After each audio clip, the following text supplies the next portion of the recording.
yesterday Lan went all in one TC with Knights, but he was Hmm. twos.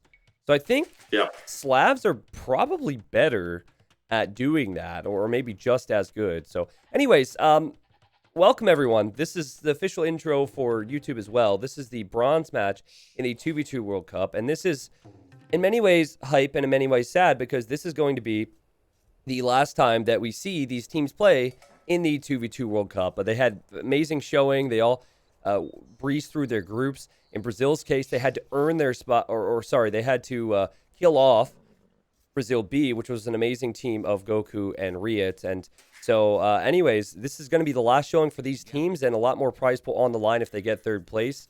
Miguel in the blue, playing as the Magyars, teamed up with Dogal, who's playing Aztecs. And then in the yellow across the board, we have Lan playing Slavs with Tatito playing Tatars. And with me is the legend from Canada, Chris. How's it going, man? It's going good. How about you? It's going. So, Chris, you played Spain, and as far as I knew, you guys were very well prepared. It's not like Canada wasn't practicing. You guys were practicing a lot, and you faced Spain. How impressed were you with their level on the day that you ended up losing that best of five? No, very impressed. They really came out swinging, and they had a very good plan on a lot of the maps in the Civ draft, and really surprised Team Canada in those games. Hmm. Yeah, I think I was also surprised because I had Canada winning 3-2. I thought the level would be close. I felt like the individual level might be slightly higher for Canada, but Spain, I think, showed with their preparation more than anything that it really makes a big difference. And also, they played together a lot. And anywho, so what do you think of the civilizations here? We talked about Tatars for Tato being kind of out of place on the Arabian meta. Yeah, well, I really like the Civs for Brazil, just with the Aztecs and Oh, Magyars. I think it'll suit what they're playing. Um, but oh, okay. yeah, okay. So So Get those out of the way. yeah, get these out of the way. Land just lost a villager to an elephant. So for those that just got here, in the first time they tried this, Brazil called a restart. We don't know why. All right, maybe they lost a villager to an elephant, but they called a restart.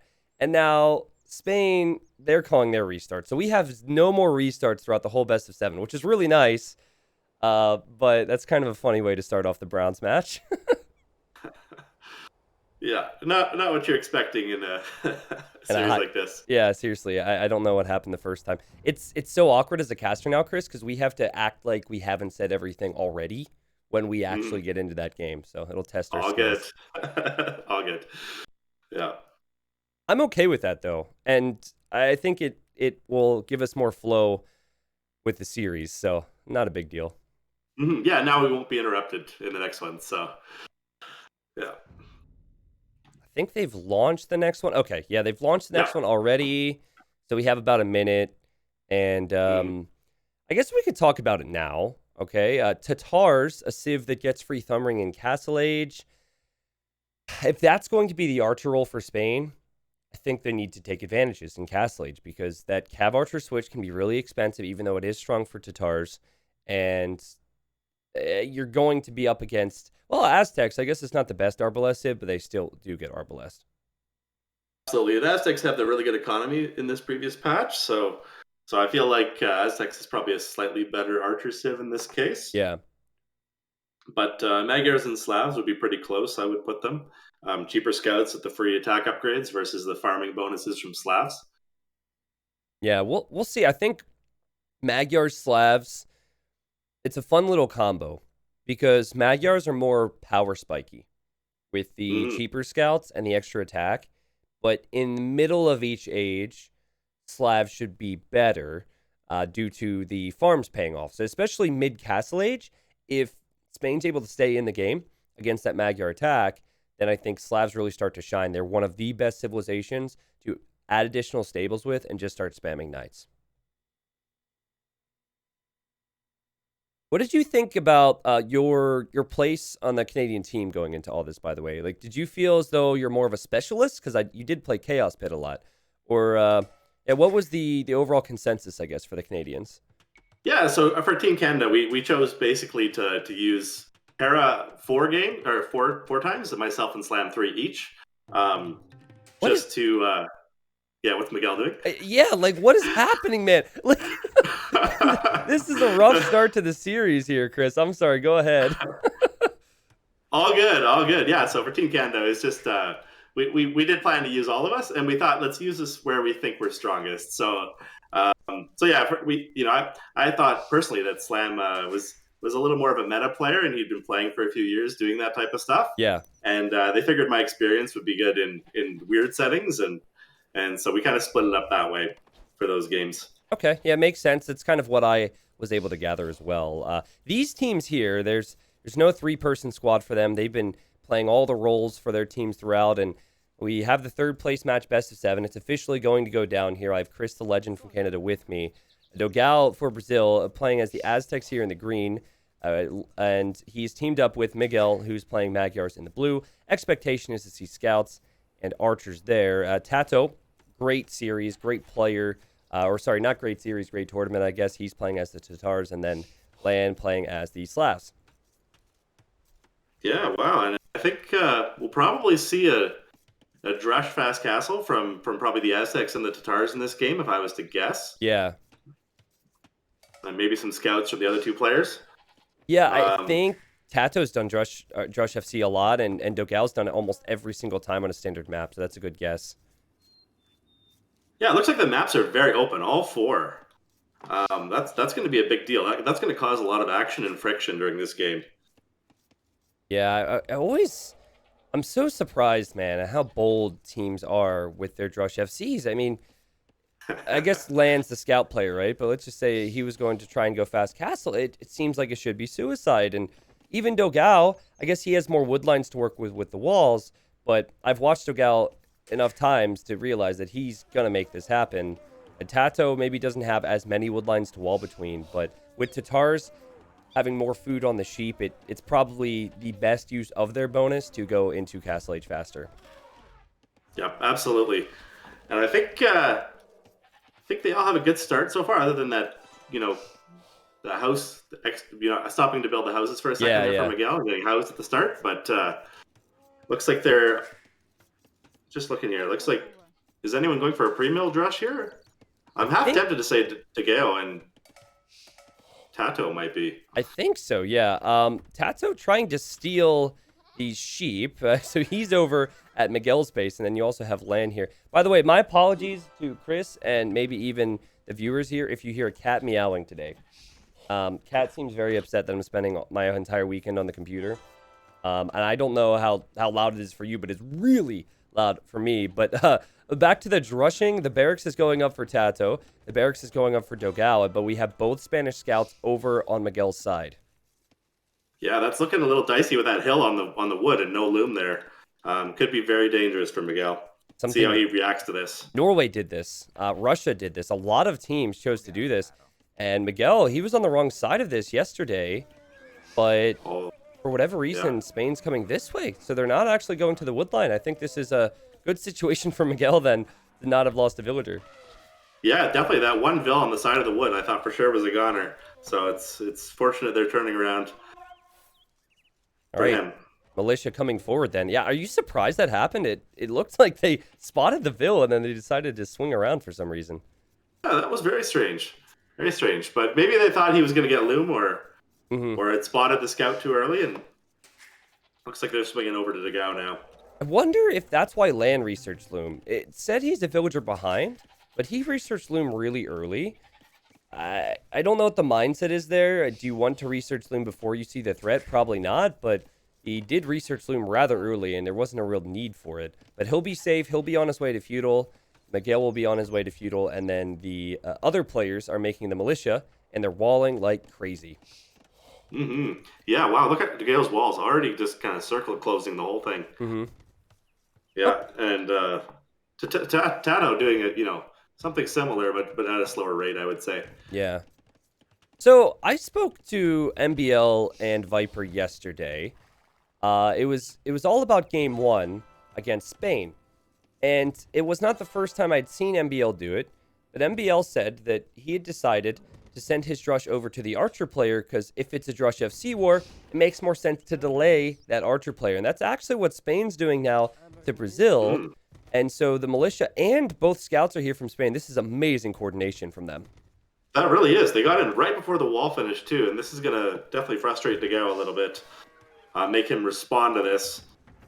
But he is usually good at dealing with this type of pressure. So, and you can see both scouts from himself and Miguel coming in there. Yeah. So it'll probably be I would call it an equal-ish fight here. And what's funny is Tatars still have that hill bonus if they take a fight, and there is a hill here. So that, I'm not sure if that will make that much of a difference.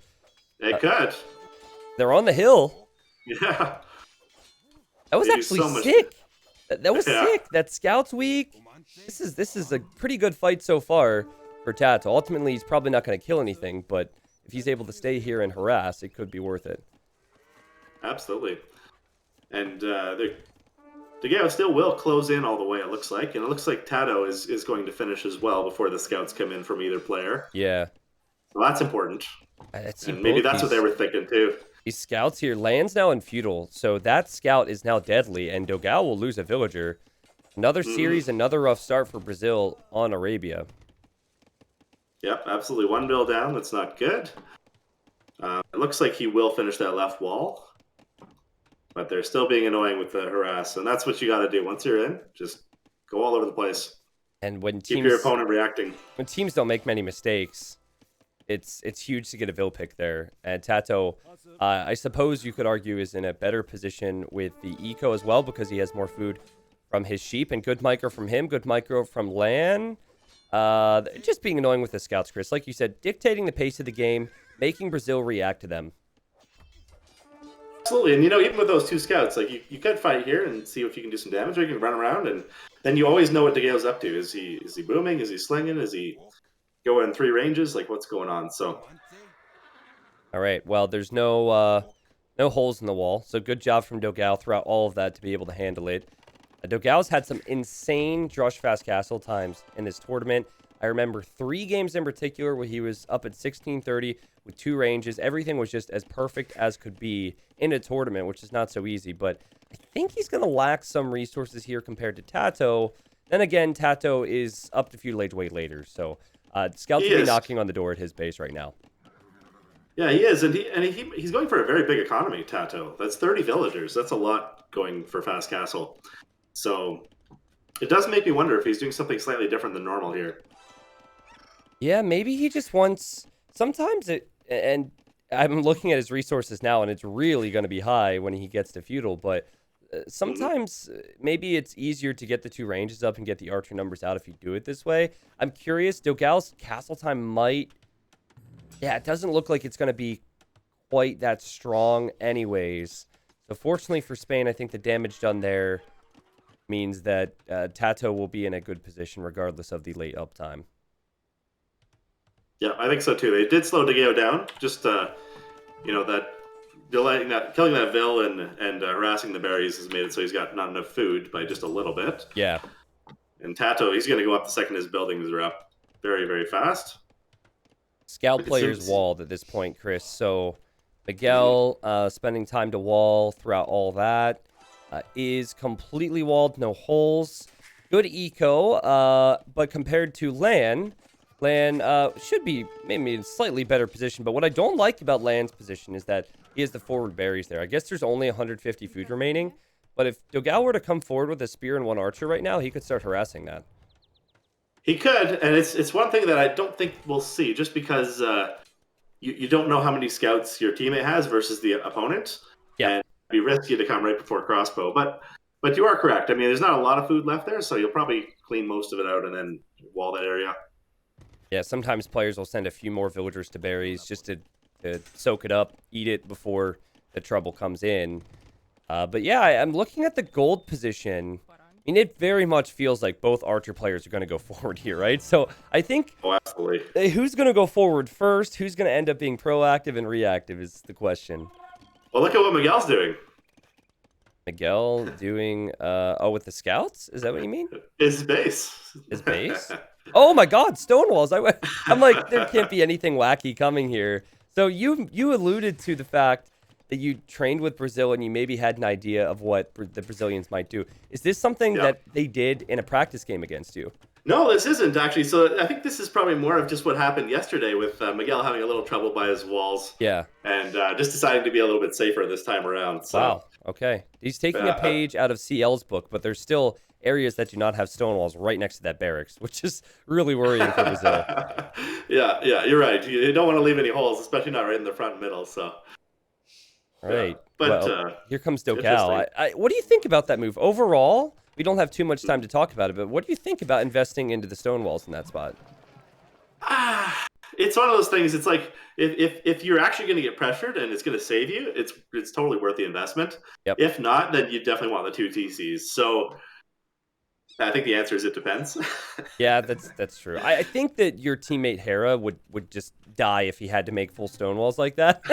And I say die as in like he would hate it, with every a part fiber of him would die. Yes, a part of him would die. But some other players prefer the safety. I get that. Yeah, definitely. I mean, it would be one thing too. It's like right now all the pressure is happening. I mean, you see all of the guys coming to Miguel, all those archers from Tato, and maybe the stone wall is really helpful if he finishes it here. Yeah, well, Tato just hitting the wood line, maybe not expecting the stone walls, actually does not get a villager pick. And so Brazil, making use of some extra defense on that left side, might be able to pressure Lan on the right side, who's about to be in Castle Age, but there's scouts that could run through, and also the crossbows are able to deny a wood line. Oh, yeah, I hope those scouts go right in. Yep, just skip the TC. That's a good move there. And honestly, you could consider doing so with the crossbows. It's probably better off keeping the army numbers high as the scouts dive in. And these are Magyar scouts, Chris. So these will have extra attack soon and beautiful quick walls from Lan. Yep, but it's just disrupting his whole economy right now. It's one of those things where it doesn't cost any vills, but just being annoying. Yep, Miguel's still running around, and Tato shifting his focus over towards Dogal. Dogal already has that perfect TC on the woodline in the gold. I cannot stress enough how important that town center spot was. My goodness. That was brilliant. And Dogal always does that. Puts the TC outwards from the gold so that you can't hit it and stay there and harass it. So it's very smart. Yeah, finally, it took some time, but Miguel dives in after the vills. He actually waited until he was in Castle Age, so he received the extra attack, which is wise thinking. And will kill 2 villagers with those scouts. That's worth it. Definitely worth it. And just the disruption, too. The quick walls and the idle time. Good move there, for sure. All right, Dogal. So with that group of crossbowmen, can't do much with it. So he probably should get out of there. And I see a whole lot of yellow and a whole lot of red heading towards Miguel's base. So Goody has the stone walls.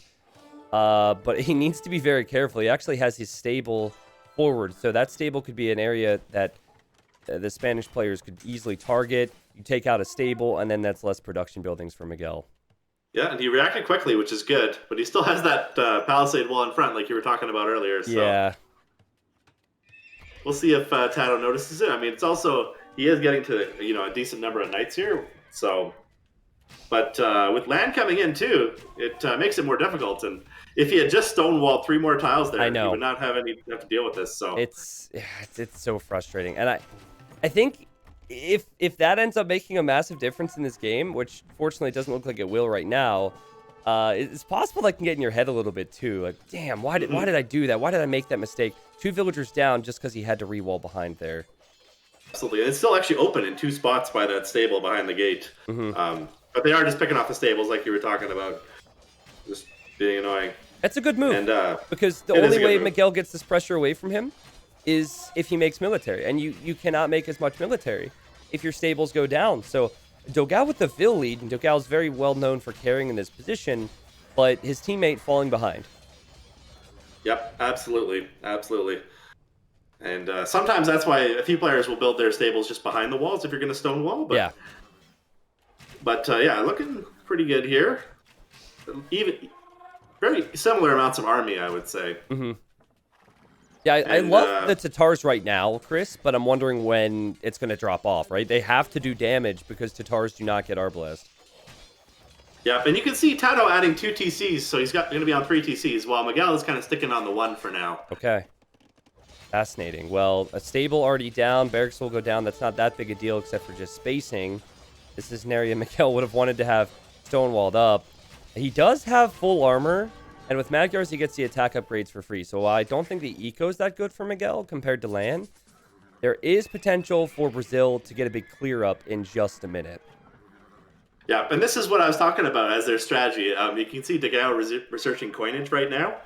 And yeah, so it's very common for them to go for 3 TCs after the Drush archers, get ballistics, have enough crossbows, and then sling Miguel towards mass knights. They actually did this against China yesterday, Chris. Yeah, it was part of their plan, and I think it might not have been noticed that it was deliberate. Yeah. And that's why they picked Aztecs as well, just the amazing Aztec economy, along with DeGao's amazing, economy, the way he does it. And when you add those two things together and then just get Miguel on a million knights, we'll see how this goes here. And Spain isn't afraid of pushing in right now. They think they have equal or better numbers. So we'll see if they can keep that up. Yeah, I think the crossbows are going to matter a whole lot here because the Magyar attack is certainly going to make a difference in those fights. But if you can get upwards of 40 crossbows, you can still able to take good fights against knight numbers. The 30 right now, absolutely. Tato. So, I mean, Spain definitely are going to have the eco lead, but Brazil looking to pounce. Ooh, boy, this one's going to be a tough fight. Thumb ring is one of the things that Aztecs don't have, right? Yeah. So, but it looks to be a close fight, and Spain's kind of tactically retreating here. Yeah, it's a very close fight. It's really all about Tato's crossbows as he's hitting and running, more reinforcements coming in. Brazil will be happy that Miguel is able to breathe, but to be honest, I don't feel like this is the best fight Brazil could have taken. It's going to be more about the reinforcement soon after this. I think so, too. I think that tactical retreat was really well done. You've seen DeGao try to focus Tato's expos, and he was spazzing them so that they would miss the shots, and then shooting the knights. And this hill right here, I think they're going to be just fine. Oh, with the Tatar bonus, right? So forget about the fact Tatars were recently buffed, guys. So this is not the new patch because that patch came out midway through the tournament. But Tatars able to compete on Arabia against Aztecs and Magyars, and this is so good from Spain. They're actually pushing forward against the sling. Yep, and they're doing a great job. I think those archers are just, with Thumb Ring, they're just doing so much damage. And the good micro from Spain. Wow. With more economy, and with a civilization that does not get Arbalest, Spain have set out to finish this game before the Imperial Age, or at least gain a massive lead. And Miguel's receiving resources. He can't make enough knights. There's just too many crossbows. There is, and you keep that slight meat shield in front, and I think this is looking really tough for Miguel. Wow, I'm impressed, man. Tato and Lan, so good. I mean, in the games they lost yesterday to Norway, still insanely well played. And Brazil on the back foot here. Miguel probably could have walled that up earlier. Probably could have had a few more stables to work with. Had the messy start to the game, too. Maybe some nerves. I don't know. But certainly doesn't look like Spain are taking much time to warm up this morning. Yeah, and sometimes that's how your first game goes, for a tournament. So, but he has still got a lot of knights there. I mean, will they be able to clear this up? Well, he's got 4 stables queued. So 4 stables queued. Tato has 17 crossbows. It feels like it. And now you see Tato getting coinage. So I don't know if this was part of the plan. But Tato... Oh, the GG's just called. Forget about it. Well played, Spain in game number 1. Yeah. Really well played by Spain this game. All right, Chris. So let's talk about Miguel's game there. He went for the stone walls. Probably part of the strategy to eventually receive some resources from his teammate, but he didn't get all the walls finished. Yeah, and that happens to all of us. If you don't wall that frequently, it's easy to miss a couple weak spots, especially right in front of your town center where you think, oh, I can just put stuff behind there and use my TC to protect, which they did run back to that TC a few times, but definitely a few extra tiles and building stables maybe behind the walls would have really helped Miguel this game. Yeah, people asking if the GG was early. I really don't think it's early if there's 20-some crossbows and stables are about to go down. Felt like it's going to be tough for Miguel to clear that despite receiving sling. Even if he does clear, I think the strategy plan for Spain was for Tato to send 700 food over to Lan. Lan would either invest that into all-in knights and keep up with production, or he might even just go up to the Imperial Age. But I think Brazil... While they have shown that they're good on these standard map situations, Arabia has actually been one of their worst. Ghost Lake, Valley, those maps, they've been quite good for them, but Arabia, they've struggled a few times in this tournament. Absolutely, and I think a sling strategy makes it a little tough too, because you're essentially giving up a few things early on in order to do that. Whether it's Degao not building as many archery ranges, as many archers. You've seen how many Tano had there, Yep. um, and it's tough to plan that balance for when do you start slinging versus when do you keep investing. So All right. Well, seems painful out there. yeah, so we're going to Ghost Lake next. As someone in chat asking, is don't you think Dogao going Drush every game is really bad? Listen, there's certain players, and Chris will know one in particular, who can do the same thing all the time, whether that's in 1v1s with Celts or team games, and they can get away with it because they're that good. And I think Dogao is always one of those players. You got Dogao, and also Tato has done a lot of Drush into fast castling. So no, I really don't think it's bad to be predictable when you are as good as these players. And game number 2 on Ghost Lake we'll have in just a bit, Chris. Yep. Yeah, no, you're right with the one strategy. If you can do it really really well, better than everyone else, it forces your opponents to react to it, and you might have seen a lot of the different strategies that come against that, which really helps you plan out what you want to do against those different variations. Again, that's why Degao kind of walls the way he does, and when he does is, he knows he's going to be done right before scouts are in, and he's going to get a fast castle time and going to drop those TCs quite quickly, and that's how you've seen his TC right before the archers showed up, very defensively there, and doing that same strategy over and over. He does a very good job of executing that. Okay, Chris, I'm going to ask you a question, and if you could answer, it's about civilization, and if you could answer within 2 seconds, that'd be great. I just want a real quick answer, just the first thing that comes to your mind, okay? Sure. Where do you rank Teutons amongst the 35 civs? Number 1. Oh, no hesitation. I gave you 2 seconds and you said it right away. Wow, okay. All the memers are in love with you now. Okay. I love Teutonic Knights. That's an easy call. All right, well, Teutons for Miguel on Ghost Lake. Yeah. And actually, well, we'll get to it, Chris. I'll actually leave that up to you to answer in just a moment why I think Teutons are probably better on this map than maybe some others. But Miguel playing Teutons, he'll want a better game here. He's teamed up with Dogao. Dogao is playing Chinese. And up against Dogao, we have Lan. They've kind of swapped sides. And Lan's playing Huns. And then we have Tato, old reliable Tato, playing as the Ethiopian. So what makes Teutons better here versus Arabia?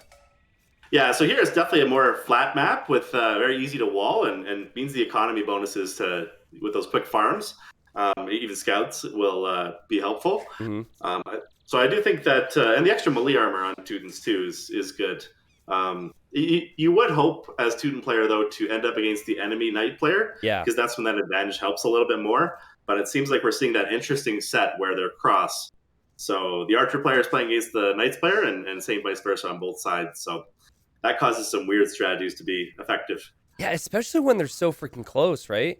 It's almost like the players are further away from their teammates.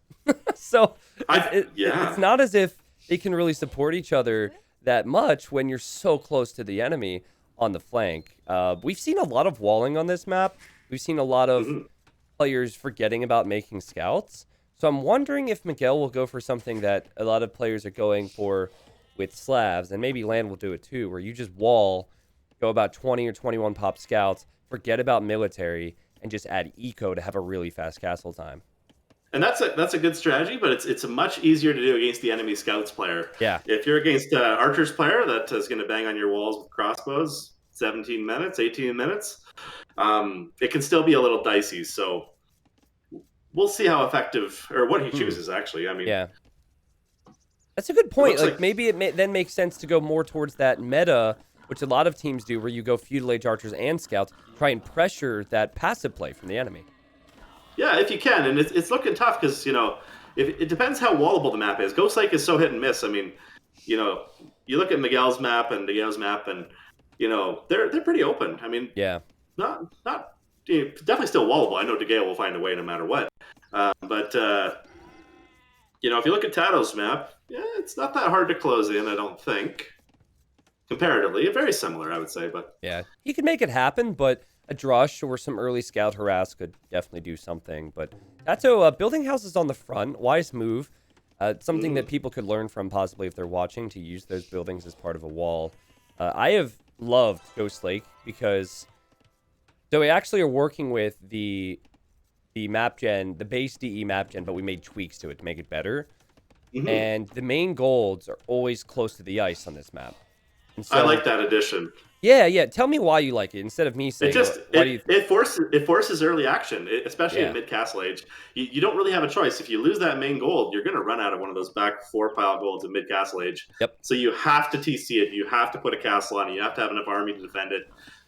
Basically, Oh, one of those 3 things. Miguel almost lost a villager to that boar, and he de-aggroed it with a house. Oh my goodness, Wow. he saved himself there from some huge, huge embarrassment. He's had a rough start to the day, Miguel. Yeah. Well, he's doing a lot right now. Look at all his walls. He's got 4 villagers walling. Yeah. And that's a lot to do in Dark Age because he's wanting to make sure that he's in before a pre-milled rush would come there. And, obviously that's a really big investment. He didn't even build a mill yet because of this investment. So. Yeah. Well, he's definitely spot on expecting Tato to go drush. I wonder if they know who they're up against yet. Dogao hasn't found his enemy. I think Miguel saw Tato's scout, which would make him think that he's up against Tato. So. Very true. Very true. I think that would do it. But you're right. It's full wall. It looks like from Dogao. Mm-hmm. Is that open at the back there? No. There's 2 trees there. Yeah, he seems to be getting it all down. Maybe some concerns for the wood lines he's taking. Could be ranged later by archers, but Lan on the way up. And is this going to be an eco build, or is this going to be full wall into scouts build? This very much looks like the build I just talked about, Chris, where Lan won't even make a barracks, and he'll just go for the farm upgrade and the wood upgrade in feudal. It might be, especially as Tato sees. He probably knows right now Miguel is full walled. Yeah. And Lan even sees that too. And Degao's full walled. I mean, that's probably a good assumption. Mm-hmm. Well, maybe just for me, for being his teammate for so long. But so maybe you do exactly what you described. Is do you make any army? He did the build that he was ready to if needed. Yeah. And if not, maybe he decides to go quick up. But we'll see in a sec, I guess. Yeah, I don't want to be overly critical here. I'm actually really good friends with Miguel, but I feel like he has had a rough start. Almost losing the villager to a boar, not completing this wall. Now he's got to deal with that a little bit, and had some idle TC time there. So I think things are going to have to improve for him, in particular, if they're going to beat Spain today. Tato, though, they're doing the thing that you'd expect from Tato and Ghost Lake and Ethiopians, receiving plus 100 food, plus 100 gold when he gets to feudal, and when he gets to castle and imp. It's just so easy to go drush FC on a map like this and with this civilization. Yep, absolutely. Looks like he has a good build going too. I mean, I think he'll be able to go very quick to Castle Age. And he's fully walled in pretty much. And he did it slowly, which means his economy wasn't impacted as much, which is helpful. But I mean, I think the other team, like Brazil, needed to go quickly because of his fast rush potentials. And if you get in with one of them, maybe that's why Lan also went quick up. Is if Drush keeps one of the players open, you want to have the ability to add scouts there very quickly and maybe do some extra damage. Yep. But if you can't, then you're still in a good spot. So. Yeah, just to answer a few questions in Twitch chat, to give you an idea of the levels of players, Tato is, in 1v1s, I'd say a top 10 player. If we're talking hybrid maps, I think he creeps into the top 5 conversation, certainly, right? Whereas if it's just Arabia, maybe like 6, 7, somewhere around there. So Tato's solidified there. I think most pros, if you were to ask them to rank players, would probably put Dogao as a top 10 player as well. Like I think there might be not some controversy, but some debate on where he's at. But if you were to do a show match tomorrow between Tato and Dogao in 1v1, I think it's very, very close. Remember, Hidden Cup 3, Dogao gave Viper his toughest test. So then Miguel and Lan are actually super similar in their ranking. I think on the latter, they're both around 25th. And they're also, funny enough, very well informed on each other because Lan, Miguel, and Dogao they form a team. They're part of a clan. So that means that the levels here close across the board in 1v1s. Absolutely, and I actually talked to Dogao and Miguel yesterday, and they were training with Spain before this. So not right before this round, obviously, but in the previous round. So they also said they're not sure if it's a benefit or a hindsight to have so many training games where what your opponents are planning to do. So yeah, I after yesterday, I just felt bad for Brazil because they didn't have their day. And it was actually Brazil who had beaten Norway 5-0 in practice matches 2 or 3 days ago. So, like, Norway, a team that's going to the finals after beating Spain, were 5-0'd in practice matches against Brazil. So, maybe some teams learning after playing Brazil and Brazil just unable to still get those victories. But I'm looking at the build difference here. Dogao has done this near perfect, man. He's got 2 ranges to produce the archers. He will be up to Castle Age well ahead of Tato. This is exactly what you want to see if you're cheering for Brazil. Absolutely. And I do think he was slightly quicker just because he didn't rush there, but absolutely. Dagao's builds are always very, very clean. Mm-hmm. And if we look at the scout players, like Miguel is on 500 food, and so is Land. I mean, I think they're very similar. Miguel might be behind a villager or two, but I think that's just some early age pressure there. Yeah, that wheelbarrow, something along those lines. Land maybe researching wheel right now, which means your TC's idle. Miguel should be creating vills right now. So yeah, it's pretty close then. Absolutely, yeah. It's funny. People were asking why the vill difference was so drastic earlier, just because some people were later to upgrades than others, and it should all even out here in just a bit. But Dogao, in a position to run forward with crossbows and trouble Land, and it's 70% for Dogao, and we're only at 15 minutes, and for Tato it's 25%, so it's not like Tato can help all that much. I agree, and that's always the tough part being a scout player or the cav player, is when you get rush fast castle or just fast castle and fast archers and you got palisade walls. Yeah. I mean, you've seen Team Canada have some tough time with that too in a few of our games. And but Land did double palisade wall that front area by his main gold. That's nice. And the left side by his TC. I mean, you got your TC there, and the very far left wood. I mean, you could very easily wall behind that. Yeah. Because there's 5 tiles or so. So I feel like he's probably going to be okay. And 2 stable knights, so at least you can clear it up once you hit Castle Age. Mm-hmm. All right, Dogao. He's getting those upgrades. He's also making that second town center. Dogao, he does virtually the same thing in his role because he's so freaking good at it. Second town center, then eventual ballistics. So he prioritizes military by getting the Castle Age first. And then he says, okay, since I have that time window, I'm going to take advantage of it and boost my eco. And then he realizes, okay, need to worry about military again. Let's get ballistics. It's so finely tuned and such a perfect build for him. A crossbow's now coming forward. It really is. You're absolutely right about that.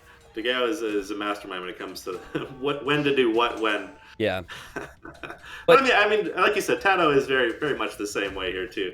I mean, you can see Tato sending quite a big force forward there too, and Dogao in with 6 archers.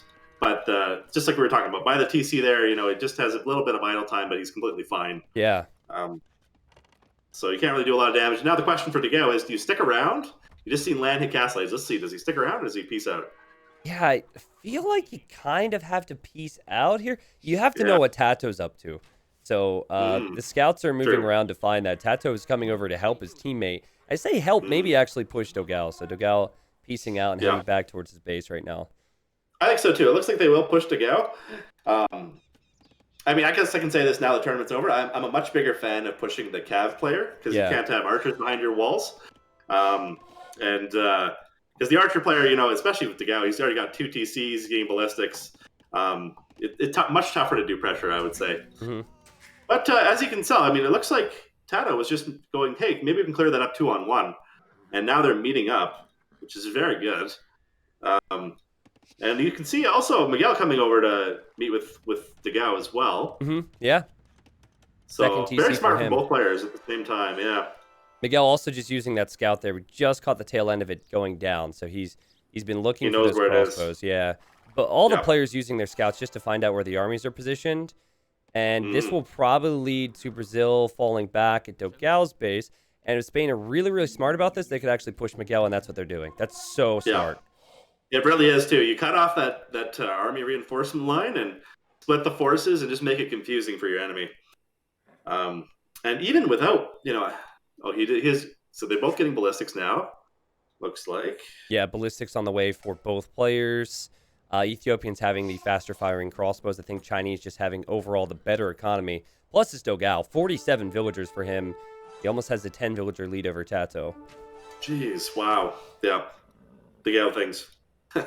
Yeah, also Chinese things, if you can play super, super safe. The True, weakness of true. Chinese is that more open maps, they struggle. Tato tried to drush to get a lead against walling strats, and it didn't work out. But here's Brazil reacting to Spain. They're on the ice right now, Brazil, and Spain are over here on the hills. So awkward spot for Miguel. He loses a villager. It's not the end of the world, but they do need to respond to this. Absolutely. This is one of those things where if you have more army and it's by your base and you can clean it up, this is amazing. If they can be annoying and camp hills and kind of split your forces, or even get in here. Again, I Just can't help but feel like it's sloppy for Miguel. He didn't get the houses down. And now the Knights are in, and this is exactly what Spain would want. They're probably going to lose their army anyways, but now they can damage Miguel, kill villagers, and this will give a large lead to land on the other side. Absolutely. And it's one of those things where even if you're going to lose your army, let's say you don't lose it that cost inefficiently. If you can take out 8 vills like you just did there, it's probably worth it, I think, at this point. You know what's interesting? Land's still on 1 TC. He doesn't have a second TC, so actually, if you look at the vill losses, Land has 5 more vills, but there's 2 town centers for Miguel. So if they kill this army now, it's not too bad, as Spain are masters of this. They're trying to escape. Yeah, absolutely. They're just trying to be annoying here. Very good strategies. But they did take some damage there for sure, and I agree with you. The 2 TCs and they probably will clean a lot of this up here. Yeah. 3 knights coming in. Also has +2, and Lan has +2, but doesn't have the knight number. So Tata loses everything. It's going to be Dogao now who could carry his team, most certainly. I mean, you have Chinese, Dogao going for 3 ranges, behind 3 town center eco, with more villagers. Lan, in theory, should be able to make more knights than Miguel, but it leads to a very even game on the battlefield after all that went down. Absolutely, and the higher regular armor for the Teuton Knights make it so they can tank really well in front of Land's Knights if it comes to that too. So, yeah, lack of mobility is an issue normally with Teutons, but on Ghost Lake, especially if Miguel wants to push forward against Tato, lack of husbandry, not that big a deal. So you have the extra armor, and then mobility is kind of a non-factor. And I think my concern, though, is Dogao. He has gone diagonal across the map. Is he going to be in a position to retreat? I don't think so. So he needs constant support from Miguel. I agree with you. And this looks a little tough because that's a lot of knights. It is a lot of knights. Dogao needs to get his teammate in front, Chris, and he just barely does. Wow. They do. But even if they fight right here, it's... Ooh. The Ethiopian archers are no joke, right? So... I think Brazil need to be backing away here, in all honesty. Choosing and it's hard to do. Fight. Yeah, the crossbows can't run on the open ice, right? So, you know, this tactical retreat, though, does look like good micro from Dogao here. But, very good micro. Going to be a tough fight, I think. Those Ethiopian archers just eat knights, so... Wow. And now there's not much support coming from Miguel. Will it be enough? Probably was a mistake for Dogao and Miguel to push forward there. They probably felt the need after Miguel took losses. After they cleared it up, too, they thought, we cleared the army, let's go forward. But they didn't realize the land's still on 1 TC. full on knights. Like, that's a lot of knights just due to that, so... Plus Hun production speed from the stables. So many people forget about this. You think Huns, you think cheap cav archers and no houses. But the stables work faster, so that helps a big... that helps a whole lot. And also Tato, credit to him, how solid he's been. He's actually been on 4 archer ranges. So he has less eco, but he now has more military, and Miguel could just die to this. I totally agree, and it's one of those things where if Dogao was the cav player, having that huge economy means like you have this huge power spike with Cavalier and early imp. But with Arbalest, you can't really kill anyone, and they just keep running away from you. Yeah. And so even though he has 17 vills or whatever it is, kind of ahead of everyone else, with Miguel having serious trouble here with his main goal forward, just like we were talking about earlier, you know, his back gold's on 2 tiles, and that side gold is, you know, not the most accessible. Spain pretty well aware of that as well. I mean, Spain, it just, the coordination seems better for them, right? And the lack of mistakes. Compare game 1, how Miguel stonewalled but then had a hole. And then this game, Land didn't need any stonewalls. And when the crossbows came in, he was completely fine. So it just seems like the decision-making overall much better for Land and Tato. And they're constantly together. Here comes Dogao to try and save the day. Yeah, and Dogao is going to go imp, it looks like. It's doable. Yeah. Just clicked up, so... But at the same time, you really want your you want your Cav player to be the stronger one at this point, I think, But if possible. But Chris, what's so weird Mhm. is Miguel has 50 vills and Lan has 54. Miguel has lost so much, but people need to realize that the reason Lan has this much is because he didn't focus on his eco for most of Gaslight. He's just now going to the standard 3 TC. So it's an approach that Spain used and used well against Norway yesterday, but it does drop off if someone gets to imp faster. And if you saw that semifinal yesterday, MBL in that Arabia game where Viper was constantly trying to reboom, I was able to save his team with ARBs. So there's a time window here for Dogal. He doesn't have quite as many military units as Tato, but he will be in the Imperial Age first. He will be, but you can see the whole force going from Spain to Dogal's base right now. And it's right before he hits imp too. Like, oof, that timing. And he has 648 stone, so he doesn't have a castle defending his production buildings. And it's just really unfortunate timing, I think. Oh, there's also a hole there, but he sees it. And nice house wall. Yeah, well played. Yeah. He's trying to save his force too. So he's running into his walls instead of staying out in the open. This is really well played from Dogal, because otherwise I think that Spain would pounce on this.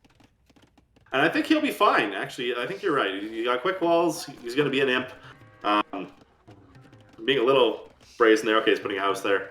But even if right when he hits imp, like, Spain has the option to just switch out of there entirely and just not risk any losses. So Miguel with 11 on food currently. 11 on food versus 25 on food from Lan.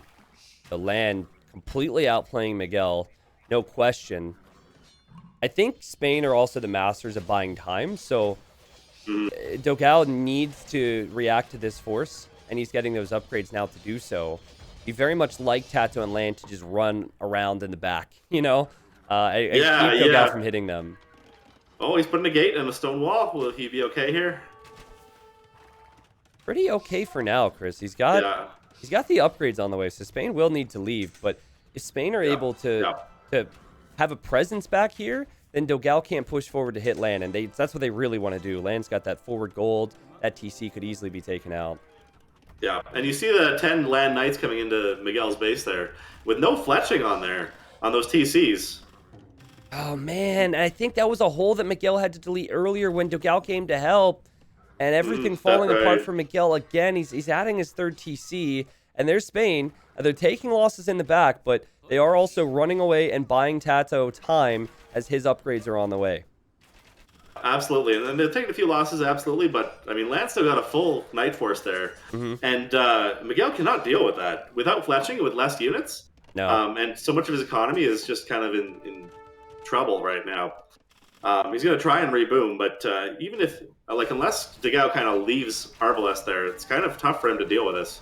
It's clear to me that Miguel's just not having a good day. I don't think I've seen, and I mean this to be some type of a compliment, even though it doesn't sound like this.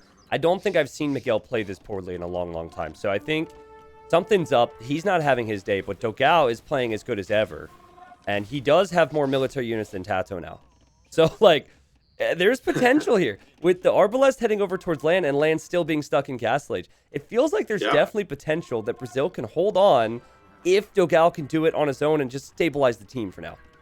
Absolutely, and this is where, when we seen MBL play the other day, he had Berserks. If you had some kind of unit that can take out TCs at the same time as harass, Arbalests are good at killing stuff, but let's say Dogal, instead of having 50 Arbalests, had 30 Cavalier. You can wipe Lan off the face of the earth in a very short period of time. But he does have fletching, but Miguel is also over there too with some knights. This is a good time window here for the Brazilians because Lan's taking losses on his gold. He's also taking losses at that main TC.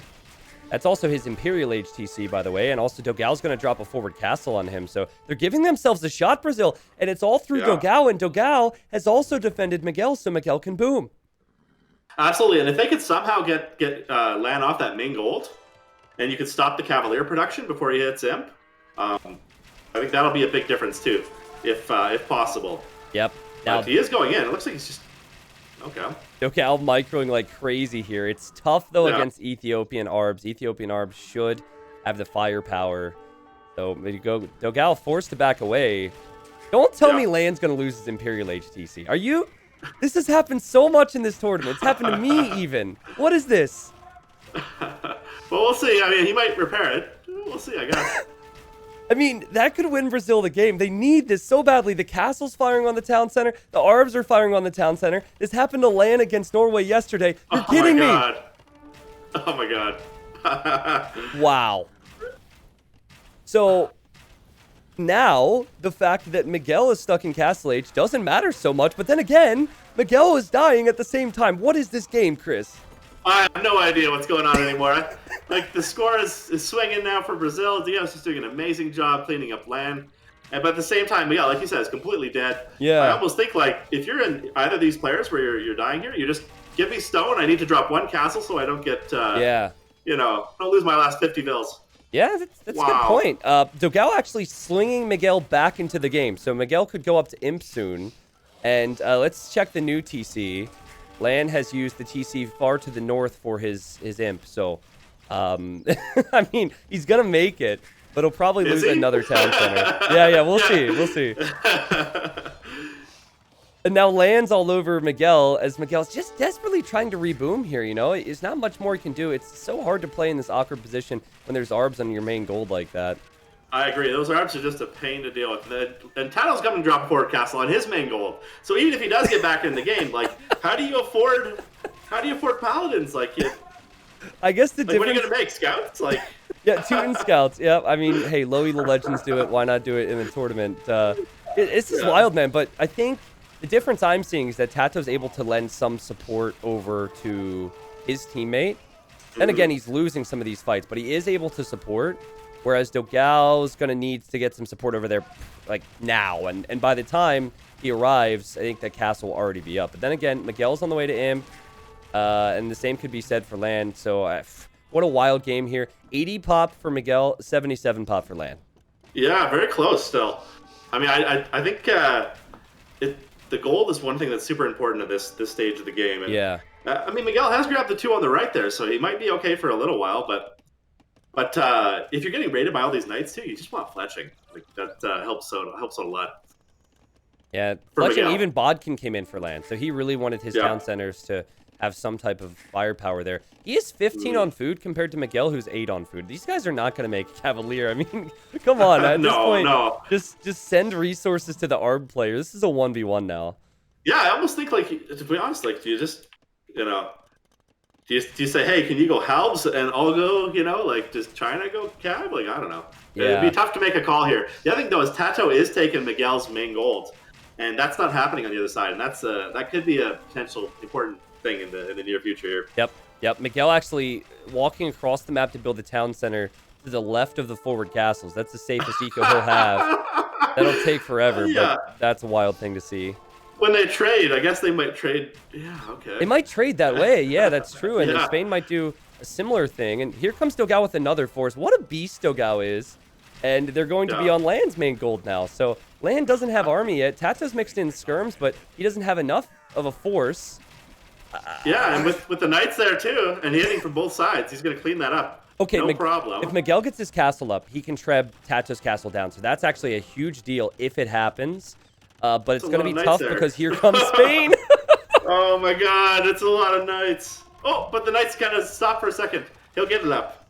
Andy's Teuton's free murder holes. Teuton's OP. Yeah. Jump in. Okay, there we go. Woo. Yeah. Oh my Just god. in time, castle. Just in time. 78 Arbs for Dogao, 62 military for Tato. That's a mix of skirms and Arbs. What do you think about mixing in skirms in this spot? I quite like it. Yeah, if you're fighting an archer player and the cav player doesn't have any cavaliers, by all means, mix in some skirms. Gold's running low eventually, so it doesn't hurt. It definitely doesn't hurt. Lan he's trying. He's really trying. Actually, it'd be sick if he could get into Tarkins in this spot, but it doesn't seem like Tato has enough to save him. Let's see if Dogao realizes, though. Oh, yeah. Could be big. That's actually very close. He wants to take out the this is where those skirms are good. Yeah. Yeah, he will. Looks like Tato will get cleaned up there, but the fight was probably more even but from cost just because those skirms were there. All right, Trebs for Miguel. And Dogao here to help him with Arbs. And this is as Tato builds another castle and Miguel losing more TCs. The populations are so similar. it's unreal. Like, Tato's pop is close to Dogal's. Dogal's pop close to Tato's, and then it's the same between Miguel and Lan currently. And I'm just so impressed right now, just by Miguel microing all these different armies. Yeah. At the right times. Like, he just ran away against those skirms. He's microing against these vills on the right, and he's done so much. Defending the castle. Just very, very well done. At what point does he run out of gold, though? Is there going to be trade? Well, you can see his market's up already in the top left there, or the left side there. Sorry. Yep. So Miguel's usually very good at planning that out, but it would be nice if he was able to take Lan's main gold there. Tato repairing his trebs. All Miguel's doing right now is playing treb defense. Yeah. Oh, he's trying to take out the trebs first. I guess he does have some Cavalier. Plus, he has Mangonels. He could take those out right now, Chris. If he takes those trebs out, I mean, that's huge. Because that means you can kill this castle kind of free. Arbalest defending, though. Oh, okay, one treb goes down, one stays up. Makes it easier to repair, though. Lan. Oh, did Dogal make his first big mistake? No, he didn't. That was actually perfect play. Blocks off the knights. And Lan is making Tarkans. This tournament has been the tournament of freaking unique units. And ladies and gentlemen, elite Tarkans, 8 Pierce Armor. This could swing this for Spain so heavily. They're so sick against archers. They really are. They really are, Tristan. Like, this is just a huge move from Lan. Less gold than Cavalier and way, way more life. 30 more hit points, more Pierce Armor. I really like this decision from Lan. This could be a game changer. Wow, okay, so Lan trying to recover, Miguel trying to recover. Look at Lan's little raids down here on Miguel and Dogal's eco in the corner. That's one of the best traits of Lan I've seen in this tournament, is how he's able to raid constantly. I mean, Miguel also contributing now, and Miguel is Paladin on the way. You might be thinking, where's Miguel been? Oh, he's been waiting. He's been waiting for Paladin. Crazy. And 2 Paladins are just amazing against Tarkans. I mean, it's weird. If you had 50 Arbalest behind each, I'd say Tarkans are better. But if you fight Cavalier versus Tarkans, like, or Paladin versus Tarkan, especially Teuton with extra melee armor, that equation changes. Dogal just there signaling, saying, hey, take that northern corner. I see 2 green X's. And now you see Miguel immediately running over that way. That'd be a good move to get into the farming and trade eco. And we say trade. Spain doesn't actually have any trade running right now. They've been relying on the gold that they've been stealing from the Brazilians. But here comes Tato with orbs. Yeah. He's going to go into the trade route. Oh my god, yeah, that's such a good move from Tato. This is the perfect time to raid before there's castles up, when it's still open. If there's a hill kind of by the market down there, like, he's going with his teammate too. And they got a castle on the hill at the top, so they can defend up there quite well. I'm losing my mind here, dude. This is like... me too. Me too. I mean, who's winning right now, if you had to choose a team? I couldn't tell you. I have no clue. The score is deceiving here, too. The score is always deceiving when you get to this point, because it's kind of based on previous kills and deaths. But Paladins are in, right? It's like, if you get enough Paladins out... Yeah, like, Tato's army here is so useless, because it's comprised of mainly skirmishers, so... Yeah, once Paladins are in, you're right. Skirms don't do anything. It's kind of like... That's when you don't want them at all. Yep. But at the same time, he's using them on the left side where there's no Paladins, so he's trying to fight Dogal's archers there. Yeah. Which is a completely fine use of them. I mean, probably a great use of them. Yeah, Dogal's doing a lot, man. He's got armies everywhere, and it makes sense because Lan is just heading straight for the eco of Miguel now with Tarkans. And now the Paladins from Miguel running in, and Tato with the quick walls. Sorry, Chris, this game's so crazy. Can Tato get the walls down? No, he can't. The Paladins will get through. Yeah, that's a lot of Paladins, too. That's just... And he doesn't have any castles in his base. So, very dangerous. You can do a lot of economy damage with a few Paladins like that scattered around. He's going Halbs, though. He's switching to Halbs. It's not a bad move against Tarkans. This game is so crazy. Lan actually has the most military now, and I think it's because his military is not dying. He's just killing everything. Tarkans eat TC. Bottom there. Melted that TC, and now there were Arbs back here because Tato sent in an Arb force that Dogal needed to chase down, and Arbs get wrecked. Won't touch that. Yeah, Arbs won't touch that. And this is where, if you have Tarkans, like, you need to have the Cavaliers always dealing with them, which is just such a pain to do on such an open map like this. Where are you going to send them? And you want to raid with Paladins forward, which is what Miguel's doing, which is usually a great idea. Miguel can't comfortably take his starting gold. He's getting raided constantly. He cannot comfortably take these resources. This is unreal. No. like if you look at the military numbers, like I actually think Spain, like they have more than 100 military as Yeah, compared to 40 from even though they might have good economy, the I Tarkans think can't be Spain's killed. coming back here. Yeah, Spain's coming back here. yeah. Tarkans cannot be killed. Land's ability to reboom has been so much better than Miguel's. 51 farms. You look at Miguel, 24. He has not been able. Of course, he's been rated a bit more, but that's part of the game, and he's just not been able to get what he needs for the team. And I think the Tarkin switch, as we see them melt this town center, it really neutralized Brazil's best threat, and that was Dogal and his Arbalest. Yep, absolutely. That was such an amazing switch, and I think that he also invested in Tarkins instead of trade, which is sometimes a tough decision, right?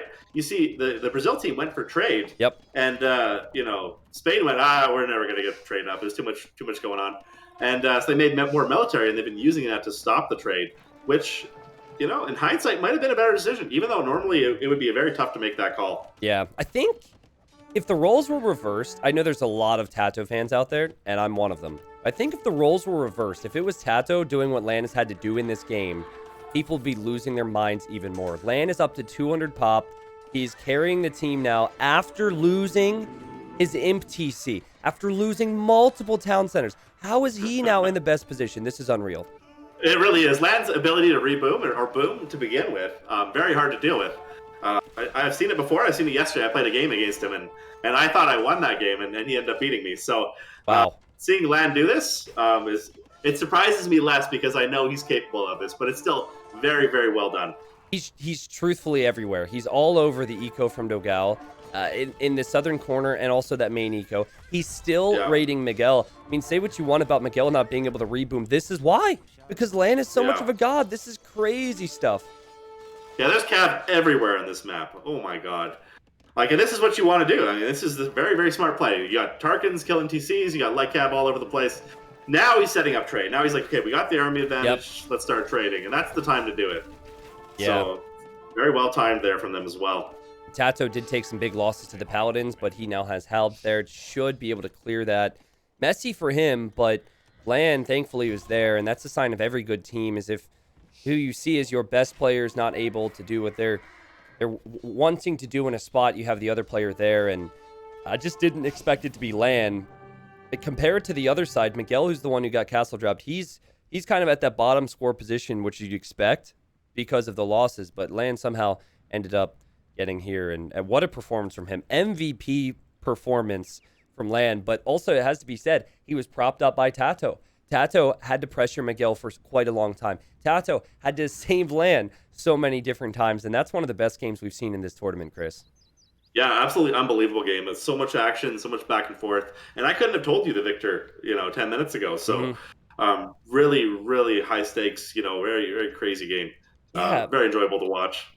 And I think, do you think that maybe the switch into certain aspects was a little too quick for Brazil when they got the lead? Like the trade, for example. Trade you want in late game, but that's also gold you're investing into something other than military. So perhaps if Miguel would have been able to make more paladins instead of trade, they could have gained a bit more of a lead before the Tarkins came out. And maybe it's the same with Dogal. Maybe he can get Chukunu out, which feel a bit better against Tarkins, more Trebs, whatever. It's really a tough call. It was, and it was, like take Miguel's main gold, right? I mean, if he managed to make a little more military and after he killed that castle, to just take that main gold with 20 villagers, maybe now you got the economy to make a ton of paladins and just raid Lan's economy. Sure. And he's with Tarkin defense, it's not much he could do about that. But it's easy to see that for us as casters, and very difficult to make those big decisions during a game. Yeah, in the moment especially. I think those games, they really get to you because you normally have a structure. Like, okay, 2 stables, 3 TCs, this, and then boom, your structure disappears, and it's a completely different match. Now, Dogal, I mean, if Brazil won this game, it was only going to be because of him. More food, wood, stone, gold collected. He slung so many resources to Miguel. In fact, he's probably the reason Miguel got Paladin in the first place. But yeah, Dogal played well. Unfortunately, it was that pressure from Spain, that all-in style pressure from Lan and Tato on Miguel that set him too far back and had a rough start already, so it made things much worse for him.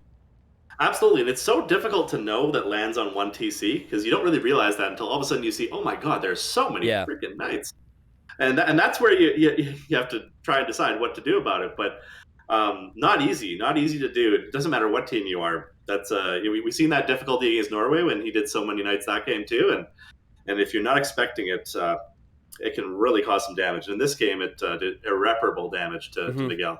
Yeah. Viper said yesterday, of course, we will see Viper in the finals after this best of seven third place match. Viper said that he was surprised at how all in Spain played against Norway yesterday. Uh, Mm, and I mean, he lost quite a few town centers in game one. So Viper spent most of that series rebooming. That is something that Gale just got a taste of, sadly. So I'm yeah. loving the series. It's a bit of a shame it's 2-0 for Spain because that game was so close. Hoping for Brazil that they get a win. They have, what do they have here? Excuse me. They just use Ghost Lake, so they have Valley and Team Islands as their home maps. Yeah, absolutely, and those, and especially Team Islands, like Brazil is such a strong team on that. Yeah. I mean, De Gao is a water beast, and I mean, the very first time I ever played against De Gao, he beat me on an Islands game in a big tournament, many, more than a decade ago, and that's how I knew his name from then. And so you don't want to play against De Gao on water, that's for sure. But Tano also is quite a bit of a beast there too. So I think it'll be a very interesting game if we get to see Team Islands. Okay. Well, I have to restart my game. I see they've selected Team Islands, Chris, so we'll be in a bit. Yeah, Okay. Dogao also, I mean, he's not the only Brazilian to be known for his dominance on water, but he got a sick win against Viper in Hidden Cup. And at that time, we didn't know it was Dogao because it was Hidden Cup. So that Mm, game I remember because then later on in the interviews, Viper was saying it was Yo and Dogao who really gave him a run for his money. So absolutely. And that doesn't surprise me at all. I mean, and even the other players in this game, I think all of them are very geared towards these random strange maps with water or mechs or things like that. Like all four of them. So I do think that we will see quite a bit of good play from those type of games. mhm. Okay. Hey, Twitch chat, how you doing? Enjoying the games? That was sick. I hope you guys are enjoying the show. There are many people who subbed. I'll say a few names as we load up for game three. Hello, Red Pony. Um, Caffeinated CM, thank you for coming back with the sub. Rodrigo, Yikes Marketing, appreciate you. JTM, thank you. Make sure you check out Chris, by the way. We should have a command, co-caster command there. If you're ever looking for some pro players to watch, check him out on Twitch. All right, Chris. So think the game is launched and Yep. fascinating civilizations. Mm-hmm. Yeah, I mean we haven't seen these that much on Team Islands yet with Berbers and Malay and I mean obviously Italians and Japanese are more common and the other civs are still very good. Hmm. Um, but do you think there's going to be a landing, Tristan? There has to be a landing. There has to be a landing with Berbers. I mean, I wouldn't say Berbers are an underrated water civ, but they do have a water bonus that a lot of people forget about, and their ships do move faster. Yep, And and that that's a good bonus. would apply to transport ships, technically. So if you need to run, then that would work out just fine. But yeah, Land in the yellow Yeah. playing Berbers, Tato in the red playing as the Italians, probably the best water civ in most people's eyes. And the green, Mm. we have Dogao playing Japanese, and then Miguel playing as the Malay. So yeah, Chris, you, I think, practiced on this quite a bit, and you've also Yep. seen the games. What tends to happen in 2v2 islands? I mean, it's one of those things where a lot of teams have been doing, one player on water, one player landing, and maybe a back dock for the player that's landing to Hmm. to keep your fish protected. But we've also been seeing Brazil quite frequently go defensive scouts and just try and pick off the vills, and we've seen some nail biting games last series. Yeah. And what they do too after that is if you want, you can always land those scouts on the enemy as well and really annoy them too. So both I think are really good styles, and I think we might see both here. We will see some type of landing here. I can guarantee you that. And this is maybe a preview of what is to come in the finals, because I would bet everything I own. I'd bet the cat that's in this room here with me right now that we will see Team Islands as a home map for for China in the finals. Mm-hmm. But okay, Malay, another bonus that doesn't get talked about too much. Everyone thinks about their harbors and their fish traps, blah, blah, blah. But they also have an amazing bonus with dock line of sight, and that's a team bonus. So if you front dock and someone swings by with a transport, you're much more likely to spot that with Malay. Oh, interesting. Yeah, I totally forgot about that bonus too. I was thinking about the fast uptime and how you can have a little bit better economy than your opponent, especially when you get to Castle Age, you have a few more villagers. But that's a good point with the line of sight really helping you defensively as well. So Gao going to the back to dock does need to be super careful because the Komodo dragon will kill that villager. Well, his scout's there too, so he should be okay. Yeah, that's a good point. Thankfully, the scout is there because she's getting attacked now. Should be okay. Yeah, it has the hill. Villager survives. But back dock tells us this will be something more passive from Dogal. Yeah, and left dock for Miguel there too, kind of on the side, it looks like. And back dock as well for land. And front dock for Tato. Okay, interesting. Wow, we are getting the side docks, the front docks, the back docks, all the docks here. If you wanted variety of docks, you've come to the right place. So many docks. All right, well, this is what would normally happen. I think you'd have Tato try and go win water. Now, Tato is the type of guy who doesn't win water in that normal fashion. Sometimes he likes to go for fast castle instead of fast feudal. But expectation with a front dock is that he goes fast feudal, and then Lan has the fishing ship safe in the back, so we'll send a transport out to get some villagers on the enemy island. Absolutely, and I think part of the reason for the front dock from Tato is it's very easy if someone else is doing a landing to send a fire or two to their fishing ships when you're on the front. If you're on the side, it's hard to go all the way around and find that spot. Also, long term, it's nice if you want to team up with your teammate. You both can get front docks. You can kind of team up quite a bit easier. But side docks are usually easier to play, and you kind of feel like you can make more fish because then you just kind of protect one area and you don't have it come by. So we see Tegeo going for that approach there. I think side docking also helps you ease into galleys because you're further away from the enemy. But then again, sometimes you want to be really close with the fires, right? So it really does depend. I think what's really the most frustrating and also awesome thing about Team Islands is that you cannot scout what the enemy's doing right now. If this is Arabia, you can see, oh, he has a barracks, oh, he's walling. But you're simply guessing, and you have to react on the fly when the action comes in. That does make it a little more insane for sure. It's as if you all lost your scout at the start of the game. So yeah, okay. I know this is just for jokes, but Vietnam A, right? They had Backed and they had ACCM. Tremendous players. What if they, since you can have 3-player in your squad, what if they had Huang as their 3rd player, and they just drafted Celts and gave Huang the landing role? You know what? That could work. That would be super scary too, to be honest. Yeah, like it's not like you're using Celts frequently on a lot of other maps. I suppose we've seen it on Scandinavia, but let Huang only play Team Islands Landing? That would be, if nothing else, for just the memes, that'd be great. You could Huang both players. Oh my god, it would be great. Yeah. All right. It's like, it'd be so interesting if, Vietnam against Canada. It's like all of the Canadians have a history of getting Huanged. Slam's been getting Huanged for years. Hera's been getting Huanged more this year. I've been introduced to it now, Yep. Oh my god. It's the time zone too. He comes on right at my time. It's like, oh my god. Yep. You almost like someone in my chat often tells me you're in trouble, Chris. I'm like, oh no. Yeah, the community's much bigger now, but back before DE, Land's coming forward with Tato Scout. We got a landing. Double landing. But yeah, Miguel's landing too. Whoa. Okay, well then I'll forget about my story. Miguel with his transport where, Chris? Right in front of his base, going towards the middle of the 2 islands. I see it. Okay.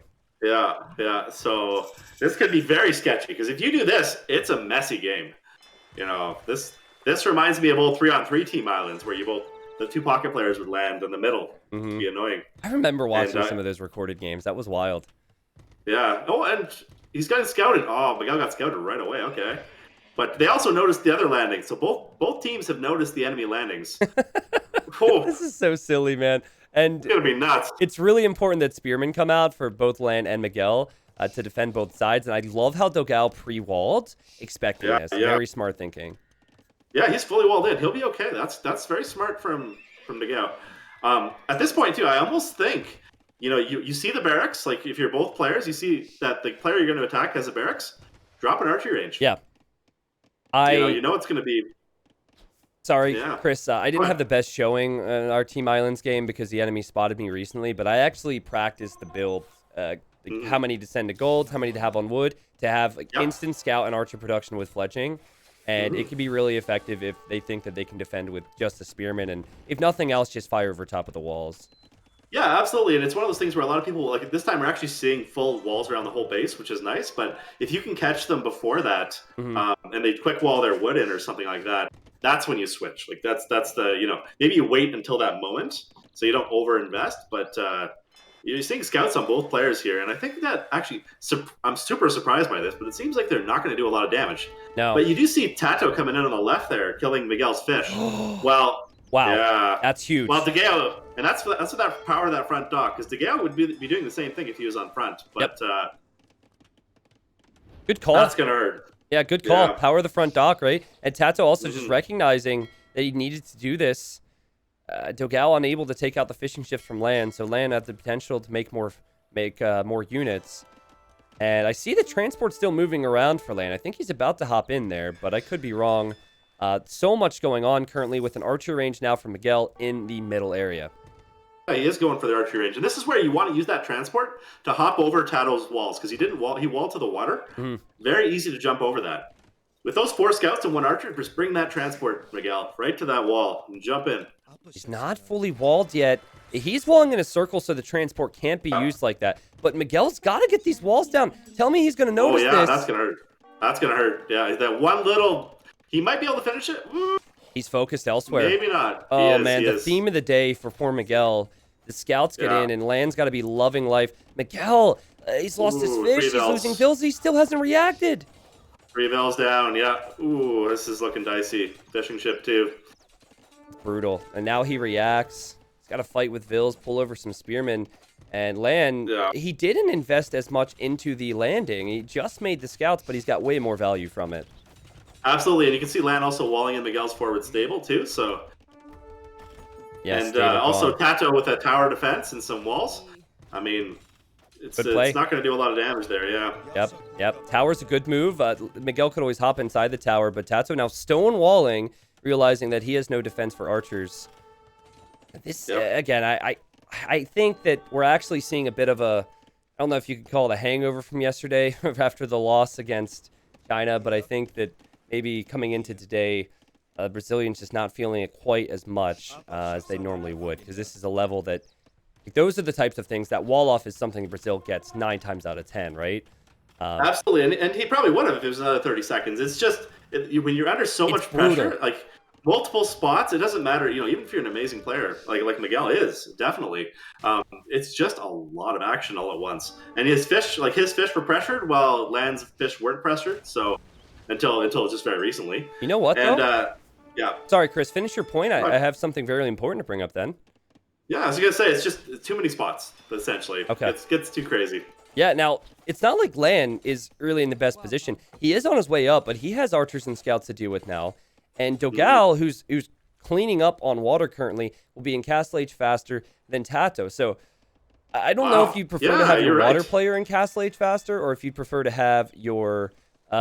landing player in Castle Age faster, but we'll have a bit of both. And Land, he's going to transport around. This transport's been everywhere, and he'll hit Dogal. Oh, he did. Yeah, Dogal didn't. He didn't wall the water either. Yeah. That's what I was talking about. Always that transport. That's what you want to do. And actually, did he just save his weak scouts in the transport? What is this, Land? He did, yeah. We just need one demo ship here. We need one demo. Just that micro is just disgusting. Yeah, this is a beautiful play from Land here. Tato's also here as well, so they got so much value. So many villagers went down. DeGale has a demo there. Wait till he puts the scouts back in. Just go demo that transport.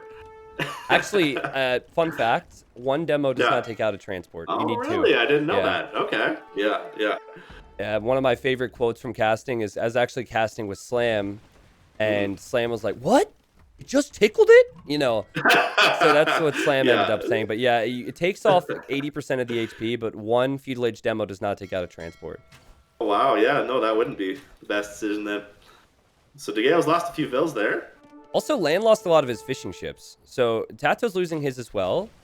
Dogal lost the vills. I think a good position for Brazil on water, but concern really much comes down to what is going to happen from land. And normally you see Mangonels and Knights in this spot, and that's something that could easily kill Dogal, easily kill even Miguel. Absolutely, yeah. And it does look like he's adding a blacksmith, so he probably does want that siege workshop like you're talking about. And, and DeGale is scouting with that villager. I think he was trying to see if he has a hole in his wall, or it's the waypoint Confirmed. bug. Yeah, Confirmed. Yeah. But yeah, those knights, like, okay, so the knight's killing one of his vills, so at least he knows about it. But this is very sketchy for DeGale. I think both Miguel and Dogal should go monastery defense, but it's awkward because Miguel's going to try and do so much forward at the same time. So Land really doesn't have anything defending himself at home. This is Team Island's meta. Just go YOLO. And Tato's got to be more competitive on water, and actually he's doing so now. We'll take out these fishing ships from Dogal. I'm not sure what they were doing there, those fishing ships. That's weird. Yeah. I think they were running from those fires that are at the very bottom of the map. But yeah, absolutely. It's looking tough because you got... So this is the part where now DeGale's under a lot of pressure. Yep. You got water fights that are tough at the same time as being pressured by knights. Like, one mistake on either, and you could lose all of water or all of land. Super dicey situation. Yeah. Let's see how he handles the pressure. All right, well, scouts were able to take land off of gold, so land can't take any of his gold. Oh, interesting. Interesting, yeah. It's the other one's a defensive tower. stable at home. He does have a market, though, so he'll be able to make a couple knights at home and deal with that. But you're right, it's going to delay him quite a bit on this push.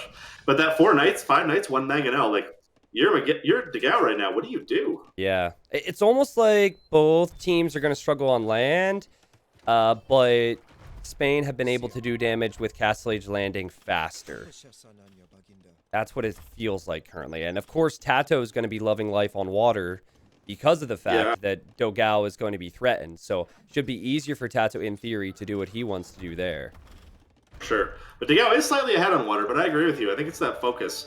So you have 5 knights coming to DeGale's gold right now. And you miss one quick wall, you miss one tile, like you're lots of trouble. So, wow, but he managed to. Yeah, he did a really, really good job there. If Miguel can make a stable at home, and he doesn't have a stable at home, he has it forward. But if he can get some elephants out to take out the siege before monks come out, it could be sick. I agree with you. Those cheap Malay elephants, that would totally be a good idea, Tristan. But I'm still looking at Land's position. I guess he added a stable at home. He's not really mining gold all that much. If Miguel's able to break through to Tato's base or somebody, it feels like there's potential for damage. But then again, Tato has 2 TCs. Tato has the walls, the tower, and now adding a siege workshop. So he seems to be more prepped for trouble. Yeah, he's looking like he'd probably be okay. I mean, even like DeGale is struggling a bit, but he's got his TCs up in good spots at least. So he's in trouble, but he's only got 30 vills though. Ooh. Gotcha. That's the one thing I didn't notice. That's very tough to come back from. All right, watchtower going down here, but Tato will have some units at home.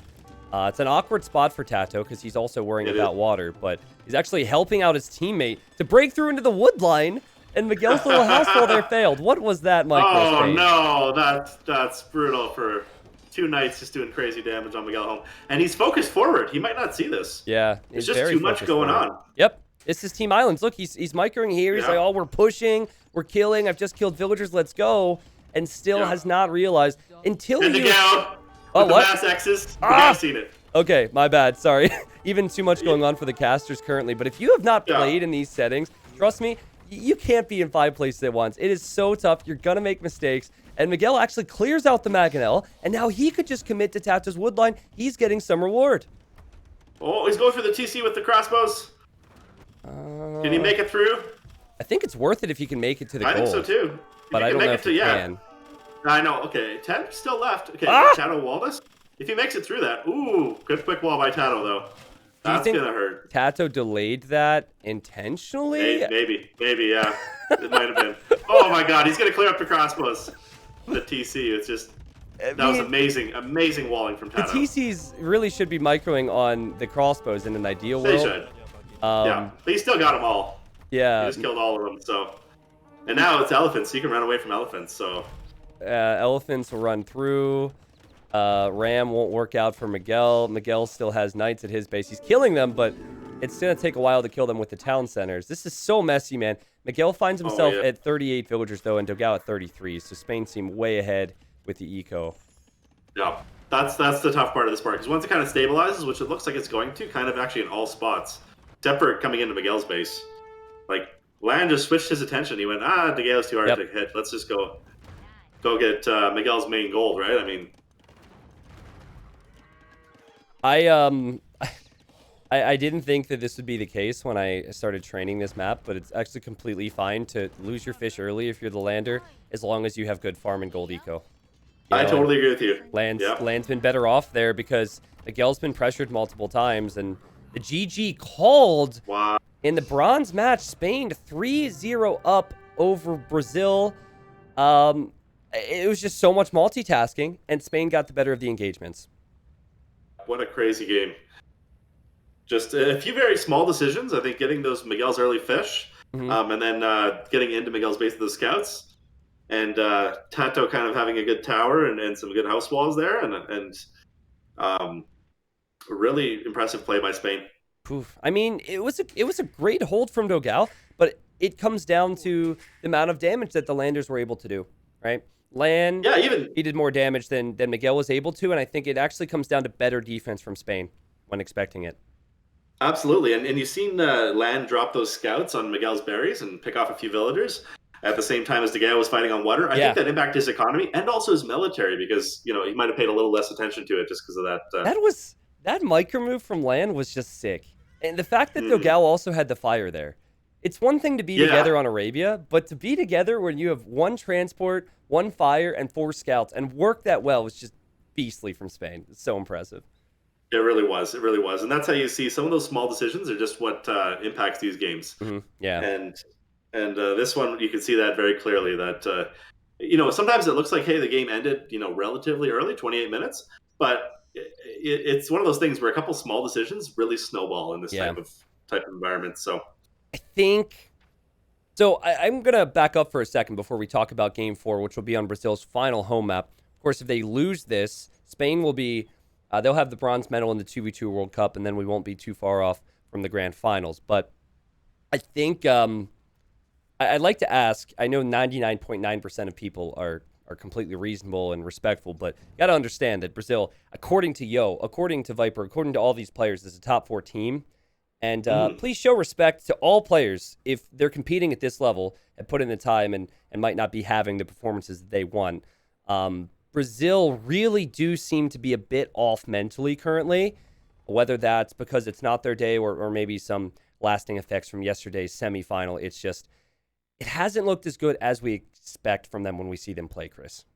Absolutely, and I think one important note to make here is it's just Spain playing unbelievable. You got to remember they swept Canada. Yeah. They swept Canada, which is not an easy thing to do. And we were very surprised by that. I mean, we had very good results against some other teams we were training. And it tells you how good these players are from both a strategic perspective and also just an execution. They've really surprised a lot of top-level teams so far, even taking a few games from Norway. And so I would say, if you're looking at this, it's really, you just got to say, hey, you know what, these guys are just playing amazing. So it's tough to deal with, and we struggled with it, and you can see Brazil struggling with it right now. So the better way to say it is definitely Spain is playing unbelievable. Yeah, that too. Spain, I think that the semifinal yesterday against Norway was something like 4 hours. Yeah, I mean, I've been really impressed with Spain. I actually think after the tournament, if we were to make a top 5 list of best individual games, that Spain would probably be in 3 or 4 of them.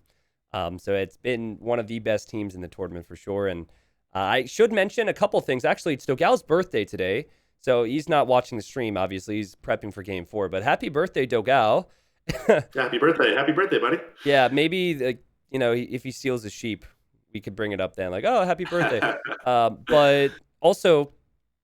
Shoot, I said I had things to bring up, and I forget what I was going to say now.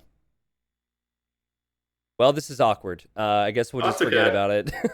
Well, that's like too. And the other thing about Brazil too is usually they used to have FH playing quite a bit. So it's unfortunately he's not playing right now. He was another great player too that really helped them train and brought a very different dimension, because VH used to play that role that Lex plays that on China A, where very aggressive, strategies that would take the other player off their game, and while DeGale kind of, did his boom style, very very large economy and stuff type Yeah. stuff. And Miguel's definitely taken on that role, and he's doing a good job of it. But I do find when they all play together, they do have some, they all help each other in those type of ways. So actually, people might have been, whoa, what just happened to our prize pool there? Did you see that, chat? It just went. Yeah. It just went from 0 to 31,000. Wow. Surprise. $0 prize pool. But VH is not playing currently, and he's a legend in Brazil, and he's very good friends with Miguel and Dogal. So Miguel and Dogal knew that VH was not going to play at all, but they put VH on the team name because they have so much love for him, which I thought was really sweet, right? VH isn't even active right now, and they still put him on the team because it's respect for their boy. So I think that's pretty cool. And he actually did play a bit on DE, but he hasn't been playing a lot. So yeah, and it looks like the fourth game is started. We're 2 minutes off now. 2 minutes, yeah. I can see the civs at least. So it will be on Valley, and Miguel will have Franks, and Dogal will have Byzantines, and then Spain. Wow, these are also some crazy civs. Mayans and Lithuanians. That's a very interesting civ matchup. I mean, if I'm Brazil, I'm definitely a little nervous about Mayans and Lithuanians. Those are very strong civs. Obviously, Franks are amazing too, but Byzantines, although I am a fan of them on some maps, against Mayans, that's a tough matchup. Well, there's potential for Byzantines, which is really fascinating here. And it's exactly what Dogal used to keep his team in game number 2, which was the game of the series so far. And that's the faster imp. Yeah, so very true. If you go for 3 ranges, most civilizations, you're not going to have the eco to be able to go to imp all that quick, but you get military numbers in Castle Age. But with Byzantines, I don't want to say have a guarantee that you're going to get to Arbalest before Mayans, but you have a really good shot at that. And then, even though Mayans have all those other bonuses, Mayans could fall back and struggle. Absolutely, you're right. It definitely could be interesting to see some sort of fast imp sort of play, or even if you want to, Valley is open enough. I don't think we'll see Brazil do this, but you could turn it into 2 1-on-1s by playing very aggressive. And in some of the training games with BACT and ACCM, we've seen them do that against us with men at arms and towers, and it actually works pretty good in Valley, just how open it is, and then you can grab the deer freely if you have slightly more militaries. So, but I think we'll probably see more meta play here, I would suspect. Yep, I think so as well. We'll find out when we hop into the game. Chris, if you don't mind, I'm going to give a shout out to a few names who've supported the stream today. Thank you to Vina for the 8 months. Thank you, Smarty, for the 5 months. It's 5 months of T90. Best way to get through quarantine. I know, right? Age of Empires and quarantine. Name a better duo. Bingo, thank you for the Prime. Massive Kant, I guess. Sorry for mispronouncing that. Chip, Chook, Revan, thank you, everyone, for supporting. $1 for every sub that comes into the channel does go into the prize pool. And that number has climbed up massively throughout the last week or two because of all your support. So thank you. Let's get on the Brazil hype here. All right. It's not a pity hype. It's a we want more games hype because I thought this was going to be a 10-hour day. So Miguel, playing as the Franks, one of the best civs for that scout role, teamed up with Dogal, who, happy birthday to him, has had a pretty good day today, actually. He's playing Byzantines. And then Lan has Lithuanians, one of my favorite civs in the game, in the yellow. And then we have Tato again in the red, playing Mayans, Chris. Absolutely. And if you look at these maps, too, I am happy to see that, like, take Tato's map as an example. It does look kind of open, that hill by his main gold. And, I'm hoping to see more games, too. So I'm kind of rooting for Brazil here. So maybe they can provide some early pressure there. And Lan is Lithuanians, he's got the same type of thing. You can't really TC that main gold, so hopefully that has some sort of impact this game. Yeah, now, the one thing about the map gen on Valley, which can be really, it's kind of troubling from a balance standpoint, are the hills. Now, this is a slight vent, but I feel like I've earned the right to do that. I still maintain that the worst Valley map generation that I've seen in the tournament was when I was playing, because these hills, like there's always a hill right in front of the base, and I guess Dogal's is not all that good if you look at it with his golds there. I agree. But That's a nasty hill, unless he has it. yeah, unless he has the hill. But I had something very similar with my main gold, and then both my extra golds were on top of that hill, Chris. I couldn't TC it, Wow. and I'm still so salty about it. It's okay. I know the feeling. I'm still salty about a tournament game I lost almost 20 years ago from a double wood that got towered. So I know the feeling. Can you tell it? Can you give us some specifics? That's pretty awesome. So give us the year you played and what happened briefly at 20 years ago. Yeah. So World Cyber Games 2001. It was my first major tournament, and I was playing against a very famous player named Grunt. Oh. And we were going up. It was a single elimination tournament at this point in time, and he went very fast Feudal Age and towered my wood, and there was no other wood within like 2 screens of anything. So I basically called GG at like 10 minutes. And I remember being like, oh my God, how did this happen? Yeah, best of ones. Man, they had best of ones back then. And we have a 3rd place match. It's a best of 7. And also it was best of ones, and the map gens were garbage, man. Like, now we put in some great time to script. They didn't care about it. That was part of the game back then. Absolutely. And usually you can deal with it too, right? You just, you make 2 lumber camps, 2 different spots, and I just, it's like, oh. I mean, obviously, even if it was a good wood, I still might have lost that game. Grunt was playing amazing at the time, but yeah, I remember being like, oh, this is how I go. Yeah, was that the tournament with the $100,000 prize pool in 2001? Very close to that. I think it was a smaller one. It was around 50K, but they flew all the players to Korea, so it was live. Like, it was, on the stage and all that stuff. But, that's crazy. Yeah, but he got second in that tournament, so he did really well after that. So. Yeah, but I think the finals of the 100K tournament, which was also in 2000 or 2001, was a best of 1, which is it was. Yeah, it's just so ridiculous. And Tato steals the sheep from Miguel. How did he pull that off? I think he might have slightly too far from the TC there, and taking a page out of your teammate's book there a little bit. Did you hear about that, by the way? Were you playing in that game where Hera lost the sheep, or that was Slam? His 4 sheep? I was watching it, and I was frustrated. You don't see me, I was like, oh my God. Like, I mean, don't get me wrong. It's, Hera was pushing deer, and he was doing good, but you're like, the enemy gets the 4 sheep too, right? It's a bonus for them. But, like, these high-stakes games, like things happen. I mean, you just seen that happen right here. And if it's going to happen with any civ, like Mayans are, with that eagle too, extra line of sight, the extra hit points, and the attack really makes it easy to see that those sheep are within, taking distance. This uptime from Lan is crazy, man. I know it's Lithuanians and you get more food and all that, but he's going 17 vills, 18 pop scouts, and I still see that eagle is lurking around, and land scout lurking around Miguel. It's like they're picking on Miguel today. They are. They're literally right now. They both pick in to go. You know what? Let's keep Miguel open. Yeah. With our scouts, because I'm going fast scouts as Land's going fast scouts. Like that's the plan right here. This is so good. The fact that Franks get extra HP on their scouts in feudal is normally a bad thing, but if you get to feudal age faster, you can take this fight. And now Land's doing so. So Miguel is really just hoping to get the walls down. And fortunately for him, I think he'll have to lose the scout, but he will get the walls down, yeah. Yeah, he's going to do it, but yeah, you bet. And DeGale's still open, but he'll finish too, it looks like. So it looks like they will both finish, which is... Oh, look at the drush from DeGale. Yeah. In Land's base on the berries. So if you're a scout player, you don't want to lose your berries right now. And might even get a Vel here. Oh, yeah, that villager's dead. That was so good from DeGale. And that kind of surprised us as well. Very focused on the other side. Land probably was too. It seems like the plan for Miguel is to go no military and add a bunch of farms. But Drush FC for Dogal, something we've seen a lot. And Tato actually staying in the Dark Age. Did he even make a Drush? No, he didn't. So he's going straight Fast Castle. Yeah, looks like you got it nailed there.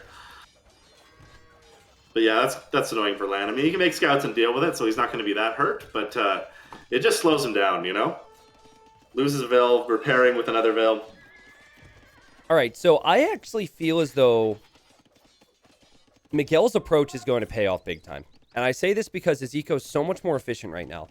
He has 2 lumber camps for his lumberjacks. He's now able to he's able to forage freely.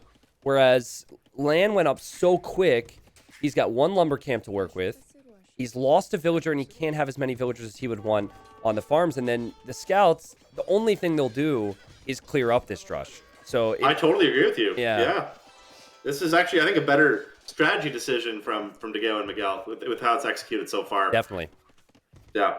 I think the strategy's been on point today. It's just been the execution much better for Spain because they're playing so smooth.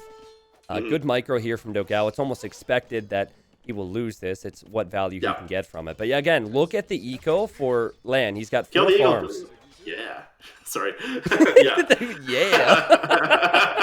Well, it's just now all of a sudden Tato can't see what's going on. Yeah. From Miguel. So I feel like that's obviously I'm slightly cheering for Brazil. No, so. it's not that. It's just the level of satisfaction that brought you is just so beautiful. It's almost like since we both play this game a lot, something bad happens. We feel the pain that the other person's feeling. We've been there, you know. That was totally great. Totally been there. Yeah, and that's why I actually think Tato probably shouldn't have fought with the eagle there. You don't want to lose your only scouting unit when Lan's going to clean this up with his own scouts, no problem. True. But very minor thing, obviously. But yeah, safe to assume, I suppose, that at this time, as DeGale's still getting good value at this time, Miguel's not adding scouts because they haven't seen anything yet. For sure. But yeah, it's even just spotting the army later on, like. You know, you almost wonder with Byzantines out there, like, is there going to be some weird Huang push with, redemption and, I don't think so, but you never know. Like, DeGale usually booms, but. Well, Tato he's got the better eco civ, and he's got the better archer civ, and he didn't make militia. So he's going to be in Castle Age first, and this build is looking as perfect as it gets for him. 2 ranges in front of the gold. Archer's already on the way, and he'll cook up to Castle Age. And this is around the time that DeGale is just going to be adding his ranges. So expect Spain to be in a good position there. Miguel, in theory, and really not just in theory, should have the faster Castle Age time over Lan because he didn't invest into scouts. So he'll probably need to shift some focus over to help his teammate. He will, but I'm still a little worried for Miguel just because with that super fast uptime and how close they are. Yeah. I think by the time DeGale gets to land, I don't know why they look so much further away. Mm-hmm. And Tato and Miguel just look so close on the map. So it might be more reaction time for Land to deal with it, even though he might be up a little later. I wonder if we're talking stone wall territory again. We brought that up a lot in this, or just double wall territory. There's 2 stables for Miguel, but you're definitely right. If Tato gets through here. That's a wise house wall for Miguel. I think so too. Yeah, I agree with you. And then just do a couple houses between that blacksmith and that barracks. Yeah. And maybe go 1 TC. Like you've seen Land do it the previous game. Like, it might be good to take a cue from his book here. Land not even close to clicking up. So the scouts offering very little support. This comes back to Tato. Tato has been one of the best players in the tournament. Certainly one of the best players in the world. What type of pressure can Tato do? Because Lan will not be the fastest to the Castle Age. He'll be well behind his team. And I think you called it, Chris. Miguel may be expecting to have Knight soon. Feels as though things will be fine. I think this is a bad call. He needs to play more defensive between his stables, his blacksmith, and his barracks. Things are going to be a problem really quick here. That's 6 archers. And right now, just hitting Castle Age, he's being smart about it. He's just walling to one side at least. Yeah, with the gate, okay. The gate, does it close it? Yeah, I think it does close it. So that's good, though. At least the other thing, too, is at least Tato kind of revealed it right before they become upgraded. Because they really kind of melt. They could have hit those villagers from there. I think that could have been a mistake from Tato, but he's going to shift focus now. Yeah, and it's a minor one. I mean, to be honest, he's still forced a reaction, and he is retreating anyway. So the question is he's adding a second TC, so... Tato? Tato added a second TC. So he's not even adding Bodcanero yet. So he's going for the economy approach. So that's also why he's not forcing as much pressure, which makes sense. I think he's like, let's not force it here and just take the edge of the economy. 3 TCs already, Okay. Well, we'll see how this pays off because Tato should have the eco, but the weakness will be the military position because DeGale will be sending crossbows forward soon. DeGale will have ballistics soon. I think DeGale will want to go either 1 or 2 TC Imperial. He doesn't really have the best economy as far as food goes, but you don't need it when you want to spam crossbows and get ballistics. And then Miguel's going to be sending support. Finally, a game where he's not really far behind at this stage. Getting chain barding already with 2 stable Knight production. Wow, it looks like both Brazilian players are doing 1 TC full army. So if they can do some damage here, that can make a really big difference.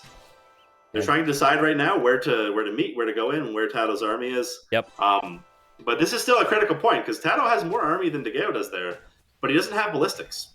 It does not have ballistics and also chain barding Knights. Chain barding Knights. So is this a fight you want to take? I don't know. I think Brazil will need if he surprises him. He surprises him maybe, but good micro for Miguel. He's just running back and forth and giving Tato an option to attack him, but it's never really going to happen. And do they want to dive on this, Brazil? They'll clean it up. They're going to dive in? Go clean it up, yeah. This is a really good play from Brazil here. Unfortunate from Tato. It's hard to tell, right? You got to defend your teammate, but at the same time, do you? Wow. And DeGeo just dodging. That was really well done. Very smart. Yeah, very well done. And also credit to Miguel for running back and forth earlier and now helping out, and Miguel's able to get away with this. That's exactly what Brazil need. Very good cleanup there. And you can tell Lan is doing the same thing as last game, the previous game, 1 TC, full Knights. But will it be enough with these crossbows and Knights coming towards this market here? This could be a really quick game. Tato has all the eco in the world, but he doesn't have the support to save his teammate. That market's going to go down, and Lan's building a panic TC on this hill currently. This is awful. Yeah, and you can range that gold from Expos, right? So, like, if you could take him off gold, you could really put a pause to that Knight production. But he does have, what is that, 7 Knights? No, 6 Knights. 6 Knights versus 6 Knights and a bunch of crossbows. Yeah, it's not looking good. Yeah, it's just... Tato's going to have to come over here. Yeah, it's awkward for Brazil because I don't think you want to get trapped in. But at the same time, if you can just delay the farmers, that could be enough. There's idle time in both town centers currently, and he's on the gold, like you said, Chris. Perfect spot right there. 5 farms, gold within range. All of a sudden, you just camp that in mass army. Mm-hmm. I mean, you're in a very good spot there. Oh, there's actually a hole between the house and the woodline that entire time. He deleted that. He deleted that earlier to send a couple Knights out to the crossbow fight. Okay. Yeah. No, don't leave. I think they're worried about Tato coming in with a lot of crossbows currently. I think so too. They feel like they've done enough damage and they want to maybe shift that focus. And they are shifting the focus as Tato's coming over to help out. So that's interesting. Still keeping an eye on Dogal's eco, though. He's 1 TC. It's very much like Dogal to go for multiple TCs in a normal game. I think he wants that fast Imperial long-term with Byzantines. Yeah, and he wants to make sure that Tato is not left untouched, too. Which makes sense. 3 TCs, if you don't know that, it's very dangerous if Mayans gets to a fast early imp. And their archers can eat TCs once they get that Obsidian Arrows upgrade, so... It's much more dangerous than a traditional ARB Civ getting there. I don't think Tato will like the fact his ranges are at the bottom of the hill. This is just an invitation for Brazil to camp the hill and take out those archer ranges. I agree. Might as well take them out. They got a lot of army coming. Yeah. Do they have enough? I don't know if they have enough. Close. This is where it'd be nice to DeGeo has an army at home. If he had it here, that would help for sure. Well, that range will go down pretty quickly, and it's not something Tato would have wanted. This is all really a result of Tato's approach of going for the eco, an approach that we've seen teams take many times in this tournament and get punished for it, which is why I've enjoyed the 2v2 World Cup so much, because military matters. It really does. It really does. We've seen China a few games just mass military with no economy and do very amazing things. So. Now, and they're ranging this goal now too. Look at that. Yeah, this is Brazil, right? This is the level we expected, right? I mean, there's really no other way to say it. As we have another force now coming forward from Dogal, we'll have to keep an eye on. This is the level we all woke up today and expected to see from them. Miguel with his eco, Miguel with his knights, and Tato kind of on the back foot now with Lan coming around to help out on the other side of this hill. Yeah, definitely. It's I wouldn't want to take that fight's a little tough to. Just so many archers there. Oh, but Lan might get caught out here. Yeah, it feels like... Not a lot of damage, but yeah. Spain are confident now because of the archer numbers, but they won't be so confident once Dogal comes in. And Lan's trying to run away! Yeah. You might get intercepted. Yeah, that's lots of damage for free there. Many of those knights weak. A few have gone down. Tato, is he ever going to be up to imp? He's getting thumb ring now. He's adding 2 more archer ranges. He's not very close to clicking up, and Dogal, who's still on 1 TC and has a lot of crossbows, adding the 2nd TC now without the food income to go imp himself. Absolutely, and I'm a little surprised. It's still very close, but was I gonna say? Just the military numbers in general, exactly. it's impressive. It's quite a bit, yeah. And you see Tato, he's looking like he's not going to imp. He's just going to mass a ton of army too. So I think he'll probably be okay. But that hill is super annoying. I mean, if you had without Lan having a ton of knights around, like you could almost add a Mangonel here. But, Chris, I mean, obviously that's pretty rare. But this would be GG if Tato had Dogal's base with those golds. Yeah, no doubt, eh? No doubt. Yeah, like Tato forcing it to have those golds in the back. I don't know if Viper shared those map packs with Tato or what. But now the focus shifts again. I think Lan is definitely the weakest point for Spain. And, this is a good moment for him, though. Dogal, he got too greedy, perhaps, with a raid, and will lose crossbows because of it. Yeah, he did. Miguel defended himself a moment ago on his exposed gold. It's becoming increasingly eerie for Brazil if they're not able to do more damage because they have the military advantage with this many knights out and this many upgrades. They're just not killing anyone quite fast enough. Yeah, they're kind of slowly doing damage. I agree with you. You want to do kind of a bit of a more massive impact. And is this it though? Can Lan creatively wall behind this? I don't think so. Is there a hole? How did that knight? What? I don't know what happened there. I don't know how that knight got in, but that knight could be really important here. Because if the house goes down... There's a hole between the stable and the house on the left. Stable and the house on the left. Oh, there. Okay, and now the units are through. And Lan and Tato are forward. And now Tato's coming back home to save his teammate. This is a disaster for Spain.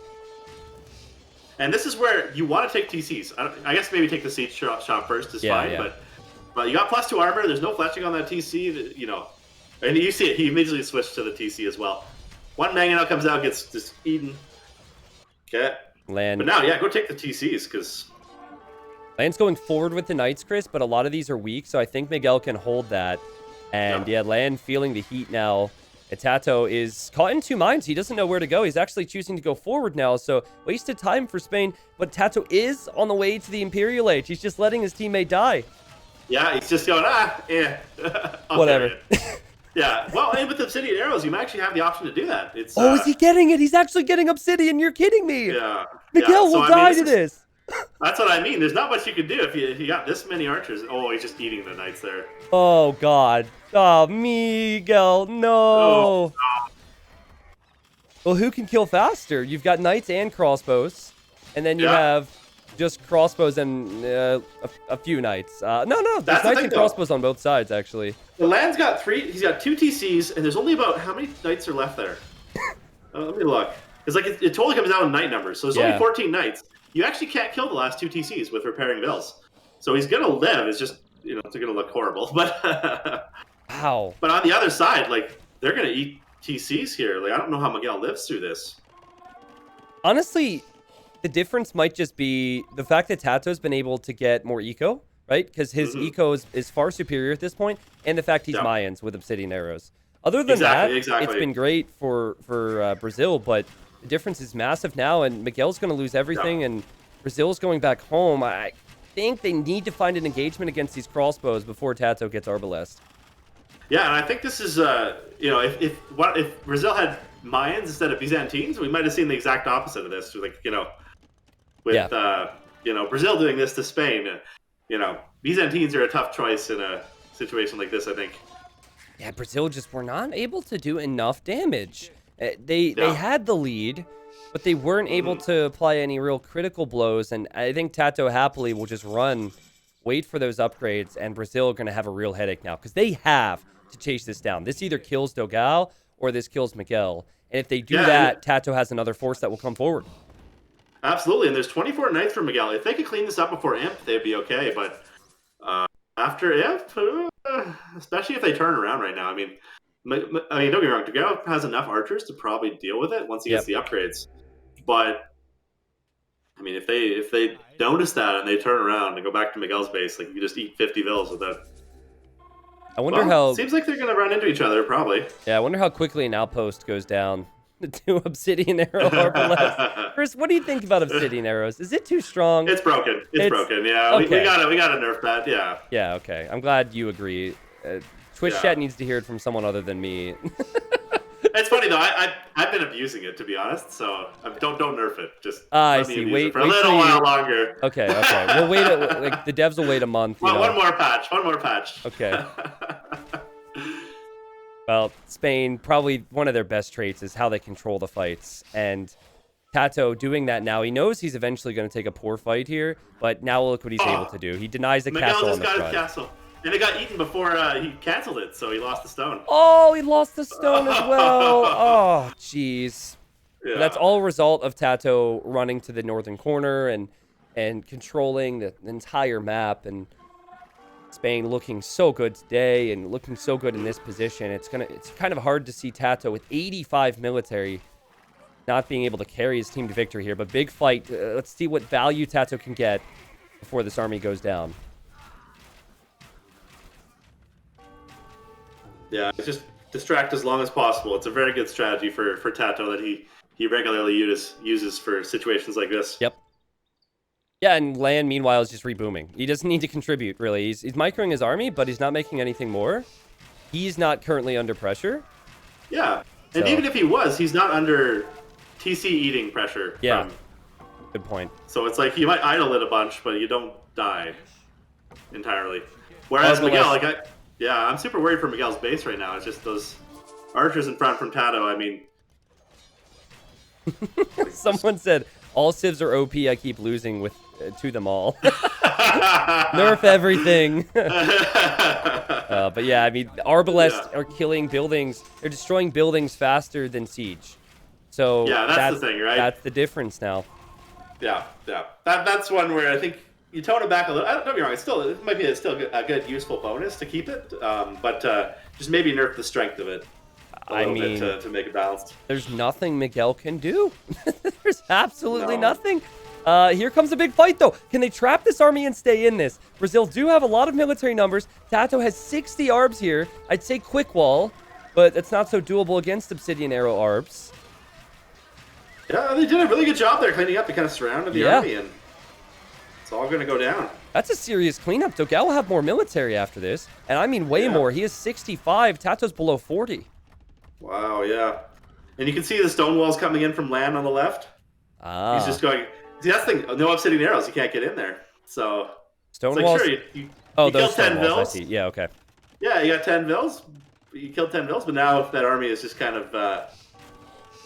It'll idle some bills, but it won't kill anything. That's taking a poor fight here. I know he's fighting uphill, or on top of the hill, but I think that's a poor fight for him. Brazil actually have a chance. It's just feel like they're one step behind because Lan has already had the last 10 minutes to reboom, whereas Miguel now needs to spend the next 10 minutes to reboom. So Dogal did have a game before today where he had to sling Miguel back into the game. I think you give him food and then try and stall this game out. Even a TC in the middle from Dogal to take that gold currently. Yeah, definitely. And it's one of those things where it's looking like Tato will be able to hold on the right, just with those Arbalests coming in from Miguel, and even from the raids from Miguel, but with the castles and cheaper archers, I think he'll be okay there. But just the Vil difference from Lan and Miguel, I think that's kind of going to slowly eat away at them. The only presence that Spain has on the Brazilian side currently is that sheep in the north. That's it. So I know I know that sheep lasts longer with Mayans, but I don't think that's the type of map control you want to finish off a game. I mean, I'm looking at the map control that Dogal has on the left side as he comes in with another batch. That's looking solid. Spain need to get more map control. I think they'll find that if Lan can get onto Paladin. Yeah. And Lan is going imp here, so... whether it's whether he has enough gold to go paladins or even just drops a bunch of light cav is, it'll be very helpful against just the mass amounts of Arbalests coming in all over the place here. I think fortified wall at this stage would be a wonderful move. Maybe it's hard to justify against Obsidian Arrows, but if you start walling up, it could be perfect. As Tato fighting uphill against a castle, he doesn't seem to care about that. Very dicey, but he is just using the skirms to take all the fire. Yeah, that's sick. So it's weird. Yeah, it's like. It's probably actually still a good trade just because of that. Mm-hmm. But you're right. Support now to Lan, and Lan's mixing in the Cav Chris, so we will have Lan on Cavalier soon. And he does still have his main gold for another couple minutes, I guess, so should be able to get to at least one wave of Cavalier, and then after that he'll probably have to, get that gold on his far left there. But it looks like Tato's doing a good job defending it with those arbalests, so... I like the incoming castle spot for Dogao. I don't know where the villagers are that are building it. If he gets that castle up, it protects that middle area. It might not happen, though, because Tato has his big ball of arbs chasing. Oh, yeah. Yeah, that would be a good castle, definitely. Kind of cutting off the spot between him and Lan. Miguel trying to reboom right now after losing everything, but he is on his way to the Imperial Age. I like this castle spot. He's trying to protect the middle of the map. We've had some games go very late on Valley because of the distance between the teams and those hills. Absolutely. And you can see Tato didn't notice it. He's kind of... Oh, no, he did. Okay, he's going somewhere close to there. But Tato did just clean up a lot of army kind of by land space there. That was... Yep. Giving some trouble, kind of keeping him off that secondary gold there. Yep, Spain adding trade. So trade looking good. And also, Tato mixing in the plumed archers. And Tato's been out of this world today. Plumed archers more mobile. And now you can make siege. So you go plumed archers and trebs instead of just arbalests, I suppose. Or just leave the arbalest for your siege and add some plumes for fighting military. Yeah. He still does have 50 arbs, kind of a ball in the middle there. Like, I almost want to see him melt the castle with those. I've seen it before. Viper in the group stage. It was Saracens slinging Mayans. Viper had like 150 arbs. This is one of the most broken things I've ever seen in my life.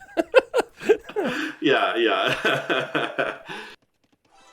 Well, Tato's investing into a lot of trade, and he's transitioning into full plumed army. But he does have that big ball you talked about running right through. Miguel hoping to get onto Cavalier. In fact, the upgrades are coming in, but he doesn't have enough to be able to engage against over 60 arbs in the middle. Yeah, definitely. That's... Whoa, I just noticed that Lan has not clicked Cavalier yet. He has Knights queued. Oh, really? And he has armor, but he forgot to click Cavalier. Probably just a slight oversight there. Yeah. Well, he's getting the numbers up, too. He's got, what, 18? 15, yeah. So, might be just waiting for a few more. But yeah, he probably did just miss that one. Oh, he clicked Light Cav instead is what I'm being told. He's actually making Light Cav, so that kind of makes sense. But, okay, TC to secure the gold. Miguel thinks, okay, I've got this gold, and rip. I mean, come on. Yeah. Drops off right away. Yeah, and you got Tato sending a few some resources to land, which is good because he's popped. Miguel will have Paladin soon. He's probably receiving resources from Dogao.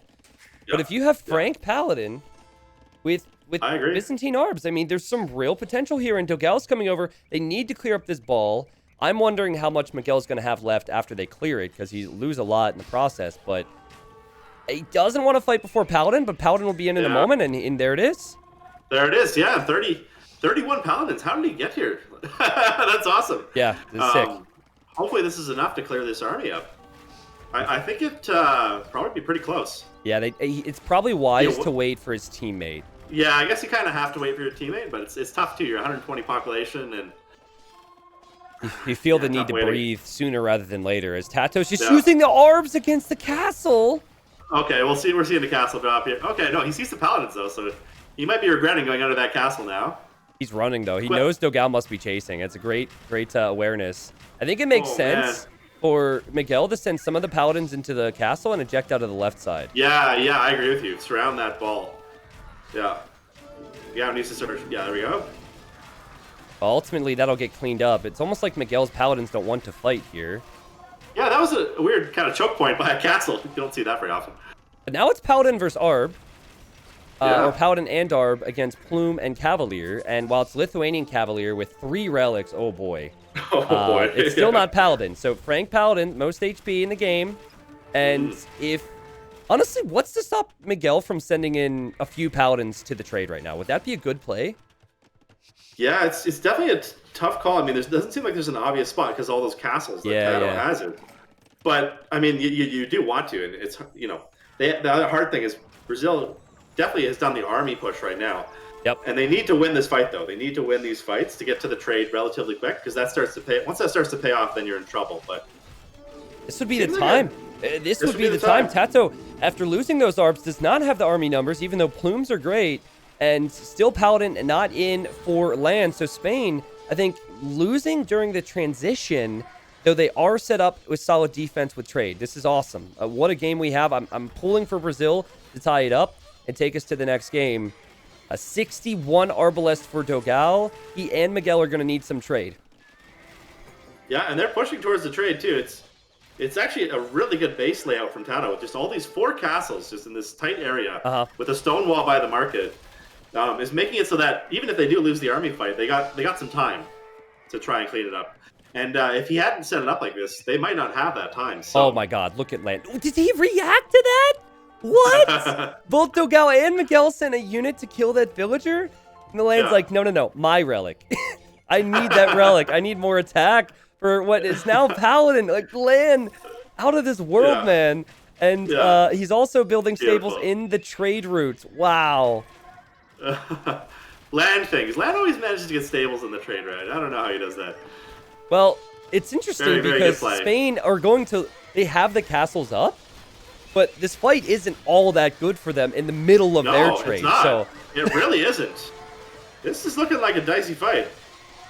Yeah, Frank Paladins still holding their own here. More HP helping out. Lithuanian Paladins are better with 4 relics. I guess Tato's castle's going to go up in the end, and unfortunately for Brazil, they have to retreat. Wow, what a moment. Yeah, what a great castle, too. I mean, like, that's a very important time, because, you know, you get 10 more tiles, and you get to an open hill by the trade near the bottom of Tato's base, and this game would turn around so quickly. And just the foresight to drop that castle right as that fight was happening. Yeah, look at Dogal with Arbs on the left, Chris, and Lan already with the castle there. That monk could bring in that relic. I think you just want to drop the relic into that monastery instead of trying to take it home. I think it's too risky to get it home. Yeah. Yep, look at that. Now, for the time being, he has extra attack. That's stupid. That's stupid, Lan. That's so funny. Oh, my God. He just wants them all. Gotta collect them all, yeah. Well, now he has the best paladins in the game. Lithuanian paladins, 14 plus 8 attack. That is better than the Frankish paladins. With a little more HP, but only plus 4. And plus plumes perform much better than Arbalest, and Tato has the castle numbers and the trade secured. Whereas for Brazil, you've got random light cav running in, which, if nothing else, is just a huge annoyance. Yeah, it's looking a little dicey for them now, because they had that good momentum on that push. And if they were just able to get into the trade somewhere on like a nice hill, that would be the way to swing it around. But because that hasn't happened, that trade is really paying off, and those stables from land and the relics and like you say, the plums. Every minute that goes by, it gets tougher and tougher for Brazil. Yeah, and Spain added that trade earlier, and it's just so good from the Spaniards to snowball and put Miguel behind, but then take advantage of it with fortifying their base in case the bad things happened. And a few bad things did happen, so they were prepared for it, Chris, and now I'm worried for Brazil. They're down 3 games already. I think they didn't come into today mentally as strong as they would have wanted to be after the result in the semifinal. And Lan has impressed me so much in this tournament. His Qs are unreal. Dave and I were talking about it when it was Canada against Spain. His Qs are off the charts. The trade's there. He's got 60 plus farmers. The Q's there. The stables there. Everything's just perfect. Oh, I agree. Lan is playing amazing, and much higher, I think, than people expected, which is just nice to see. He's a very good player, and I've run into him in the rated system, and I struggle with him. So I can tell why he's very good. I think, and we've been saying this for a while now, right? Last year, and many people might have said the same, but I think going into 2021, keep an eye on him, because he's already had good results in 1v1 tournaments, but he could have even better results this coming year. And right now, Byzantine fortified walls, 4,200 HP. That's almost the HP of a normal Civ's castle. It's going to be tough to break that, but I guess an archer range is the way to go then. It is. But I mean, they have enough army to kind of clear that up, I think. Looks likely. Close. I don't know. It's close. Might be worth it for Spain to just run in if they can. They're gonna fight. Oh, yeah. No. Hard to tell. Tato takes the monk. It lands like, kill that. I want that. Yeah. Oh, man. I see Tato running in with plumes and also paladins from land. That next wave from Spain's immediate. But is there a hole here? A lot of that got cleaned up, though. But oh, yeah. That top one. Miguel's base. That's going to hurt the Oh, trade because there's a hill right there, right by the trade, and that's what you want to do at this point in time. Even though the score looks close, just snipe the trade. yep. Just get rid of the trade units. On the other They're side too. so, yeah, both sides right now. They know that trade units are so squishy, so it's easier to kill 2 trade units than a paladin. Just micro down the trade. Yep. Yeah, Micro down the exactly. trade. Or in this case, you've only got 3 paladins to work with. You could kill that first, and Yeah, in that Brazil case too, unfortunately right. are reacting too much now. It's not anything they're doing wrong from this point. It's just that Spain took such a massive lead over the last 10 minutes, and Atlanta even using paladins to take out a Byzantine castle in the middle. Yeah, not even worried about it. Just that 17 or 21 attack. Just ooh. Wow. Spain are playing so good. I want to see. Can we have Spain and Norway rematch? Can we have that rematch? That semifinal yesterday was so amazing, so close. Yeah. Oh Yeah. boy. I think if we do anything, we should make them play China. Just Yeah. give them the whole variety, right? Well, I mean, we'll see what happens in the finals, which will happen. Yeah. But I think that would be a sick set to have Spain versus China, maybe in a show match after Christmas season or something. Exciting game. Yeah, it'd be a very exciting series to see. All right. Now, watch China destroy Norway, you know, and then, yeah, I don't know. We're going to have a lot of questions answered here, but I feel like there's so many things going into this mentally for Brazil. First off, they don't want to get 4-0'd, period. But then yesterday they lost in the semifinal, not performing up to their standards. So they're really going to fight on here. I just see Spain doing all the right moves. Forward castle from Tato now. A bit of a raid attempt, I suppose, for Miguel. Though he's not going to have quite enough there with only Frank Lycav. Yeah. Spain are simply too good, man. I agree. I think they've got the control in this game with the Plums. So Plums and Lithuanian with full relics, like, just what can you do against that, right? Yeah. And they did so much damage in the trade earlier. That's just way more trade, and they got so many more castles up along their trade line. So I keep thinking back. I love how you say plums, by the way. Did you know there's a plum darcher mod where a plumed archer has a plum on his head? Oh no, really? Yeah, you should download that. That's hilarious. Plum archers. I love it. Well, All anyways, the creative mods they come up with. Anyways, as Spain probably applying the finishing blow, because they will clear this and get right into that trade route, and I think Brazil will be forced to call the GG. I think Spain are showing that they're clearly number 3, or you're close to it. Of course, some great teams were knocked out that they didn't face, but are you feeling better about about getting swept by Spain in the quarterfinals right now, Chris? Oh, absolutely. Seeing them do good against Norway and seeing this series against Brazil, of course. And to be honest, we knew even going into it they're going to be a very strong team. So, the funny is I might have been a little less surprised just because I've struggled with Tato and Land myself since I've come back. So Sure. Yeah. But our teammates were a little more surprised, I think.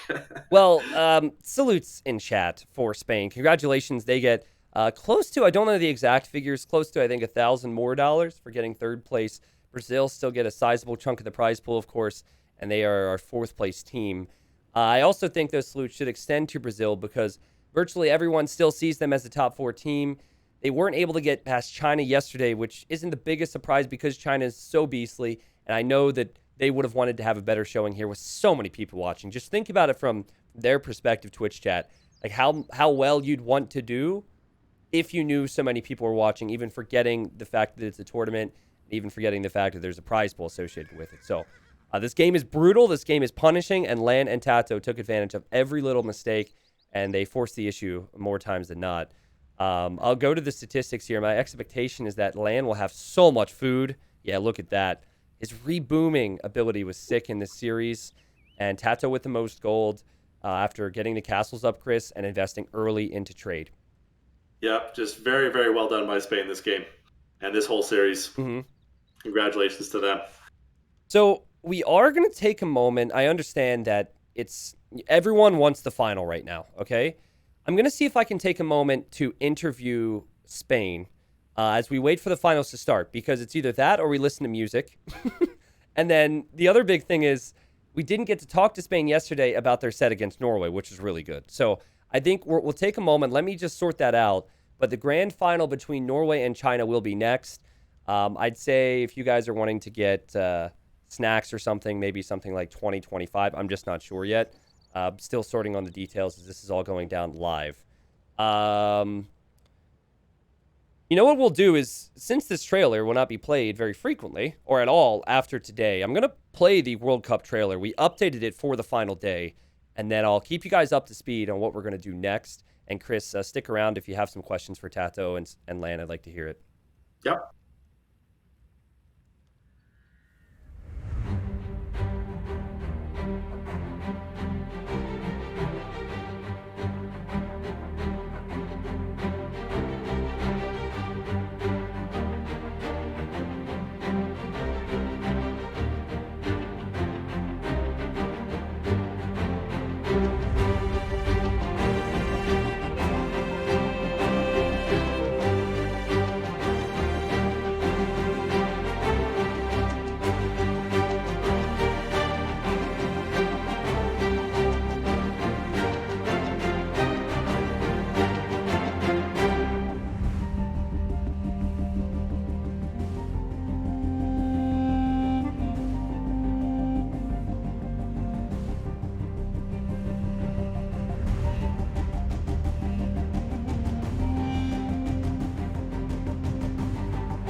Oh my! Did it!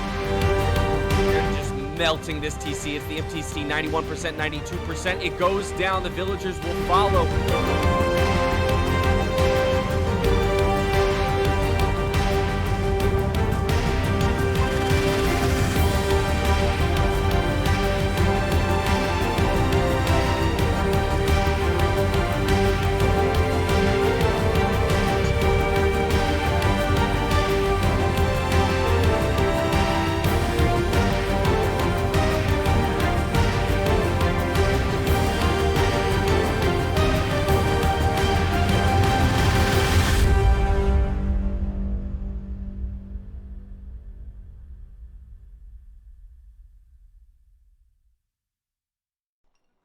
All right, so we are close to the finish of this tournament, Twitch chat. Thank you for being a part of this. Eric C. Dragon gifted 5 subs to the stream. I want to thank you for that. Thank you, Sharkfin. You've done so much more for me in this community, but thank you as well. And all the Twitch Primes out there, you're all tacking on money to the prize pool, supporting the stream today. Thank you. A Grey Dog, appreciate you for 22 long months. I have Tatito Dorito here. And Tato should be ready. Tato, congratulations on steamrolling through the bronze match. How are you feeling, man? Thank you. We are feeling really happy. Those were tough matches, and at the end we won, so we are really happy. Okay. Are you able to boost your audio just a little bit on your end? I don't know if there's anything you can do. I think I can do. Okay. I can get a bit closer as well to the microphone. Oh, I think Only that's, for you. that's perfect. Yeah, you're lounging, you're relaxing. Cool, man. Well, we're actually going to ask you a few questions about this, but I just want to ask questions regarding the tournament in general and also the semifinal yesterday. You just played the third place match. You get more prize pool, of course, but how did you feel your team played? It looked very good from our angle. I'm really happy how we have performed as a team, and the Finland has played amazing during the whole tournament. Mm-hmm. Yesterday, we tried some different strategies as well, because we knew that if we played the same that Norway, we had little chances to beat them. Yeah. So we tried to play a bit more aggressive than we used to, and we made a couple of mistakes, and it is really hard. They defend quite impressive. They are beasts. Who did you choose to attack? Did you pressure Viper? He's a beast defending. Did you pressure maybe Ellie? He's a beast as well. So it's really hard to break them. No, that's what we experienced yesterday in the semi, man. That's exactly what happened, right? You'd you'd kill one person or damage one person, and then the other would be able to swing in. You mentioned Land's performance, and maybe Chris will have a question for you. Uh, how much have you guys been training, and how much better do you think Lan is today compared to maybe a year or two ago?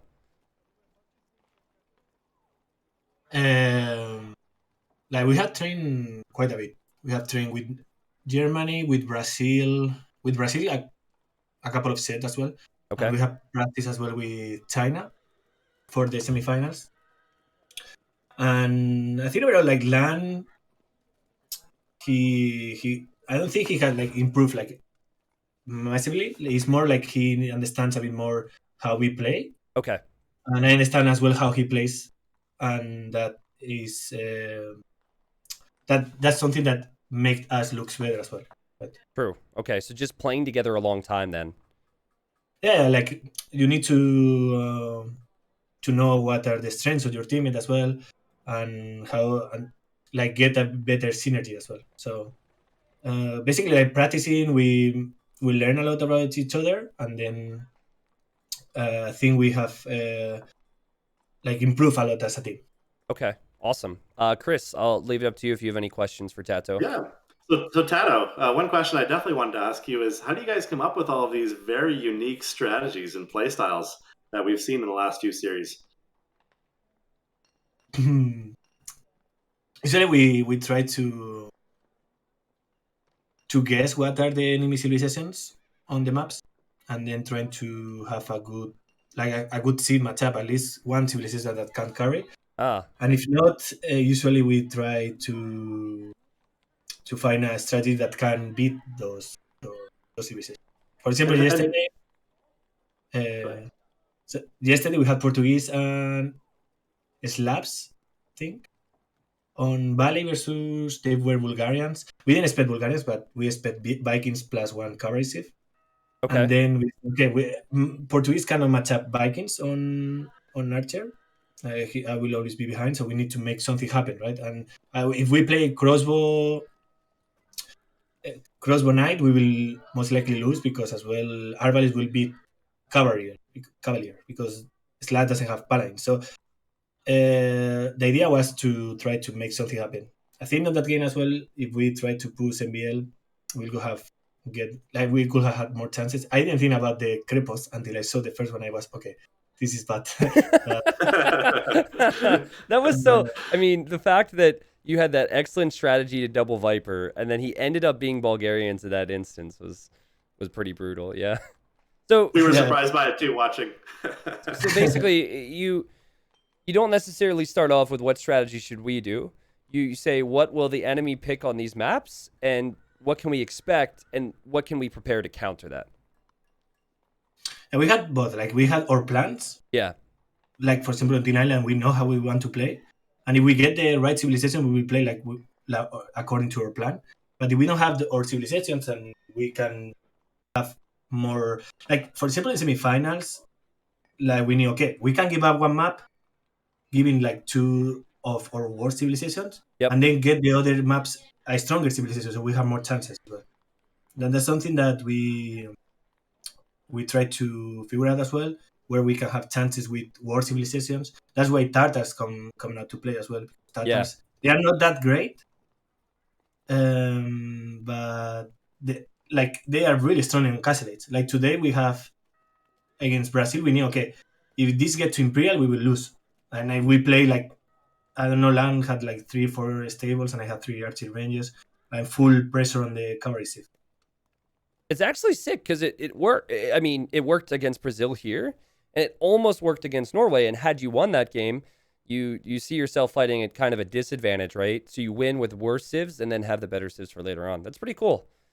Yeah. I think that's one way because there is a lot of civilizations on best of 7, so it's really hard to have like the perfect civilization for each matchup. Yeah. Okay, so question for you, Tata. Just overall, we had 10 maps in this tournament. You always saw Arabia because that was always game one.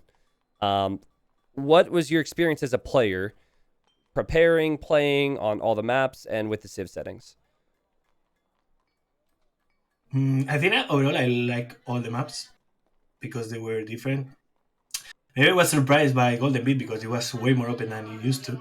Yeah, But yeah. I guess it makes sense for 2v2 because otherwise it will be kind of like Ghost Lake play, like wall in and go FC. Mhm. And it's like Golden Beat, like having the goal in the middle makes the teams to make a move earlier. So maybe Golden Beat and Ghost Lake are more or less similar if they were closer. Okay. We didn't see too many arenas, to be fair. It was the map that I think we have played 0 arenas overall. Well, it's funny because there was so much arena in the group stage, but then the round of 8, all those teams are just like, we don't care about arena. Yeah, we practiced versus Germany, Brazil, and they were all banning arena. So we were hoping that no one picked arena against us because we actually didn't have any plan for them. Do you think we'll see arena banned by either China or Norway next, or do you think that we might actually see it in the finals? I don't. I wouldn't be surprised if Norway bans arena. Okay, all right. But I think overall, any of them will ban it. Okay, so overall, you really enjoyed the tournament. That's good to hear. All right, so I'll ask you this, Tato. Third place. What do you think will happen between China and Norway? You are teamed with Viper and GL, and you're very good friends with him, of course.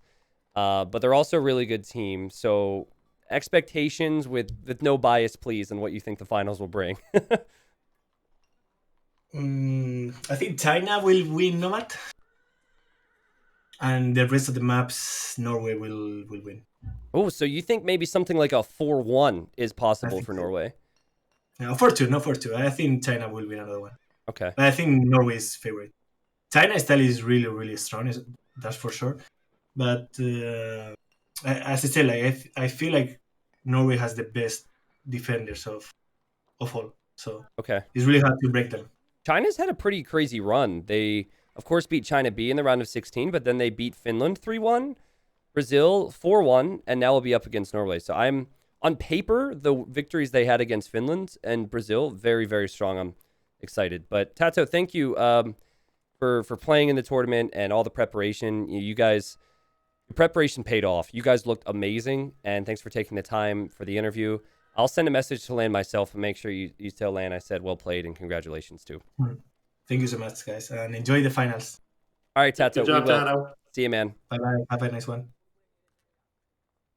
All right, Chris. Well, third place match, a little more stompy than we thought it would be, but it was a pleasure, man. I really enjoyed casting with you and hearing your insights and positivity. I'll ask you the same thing. I think we talked about it a couple hours ago, but Norway versus China, what direction are you leaning?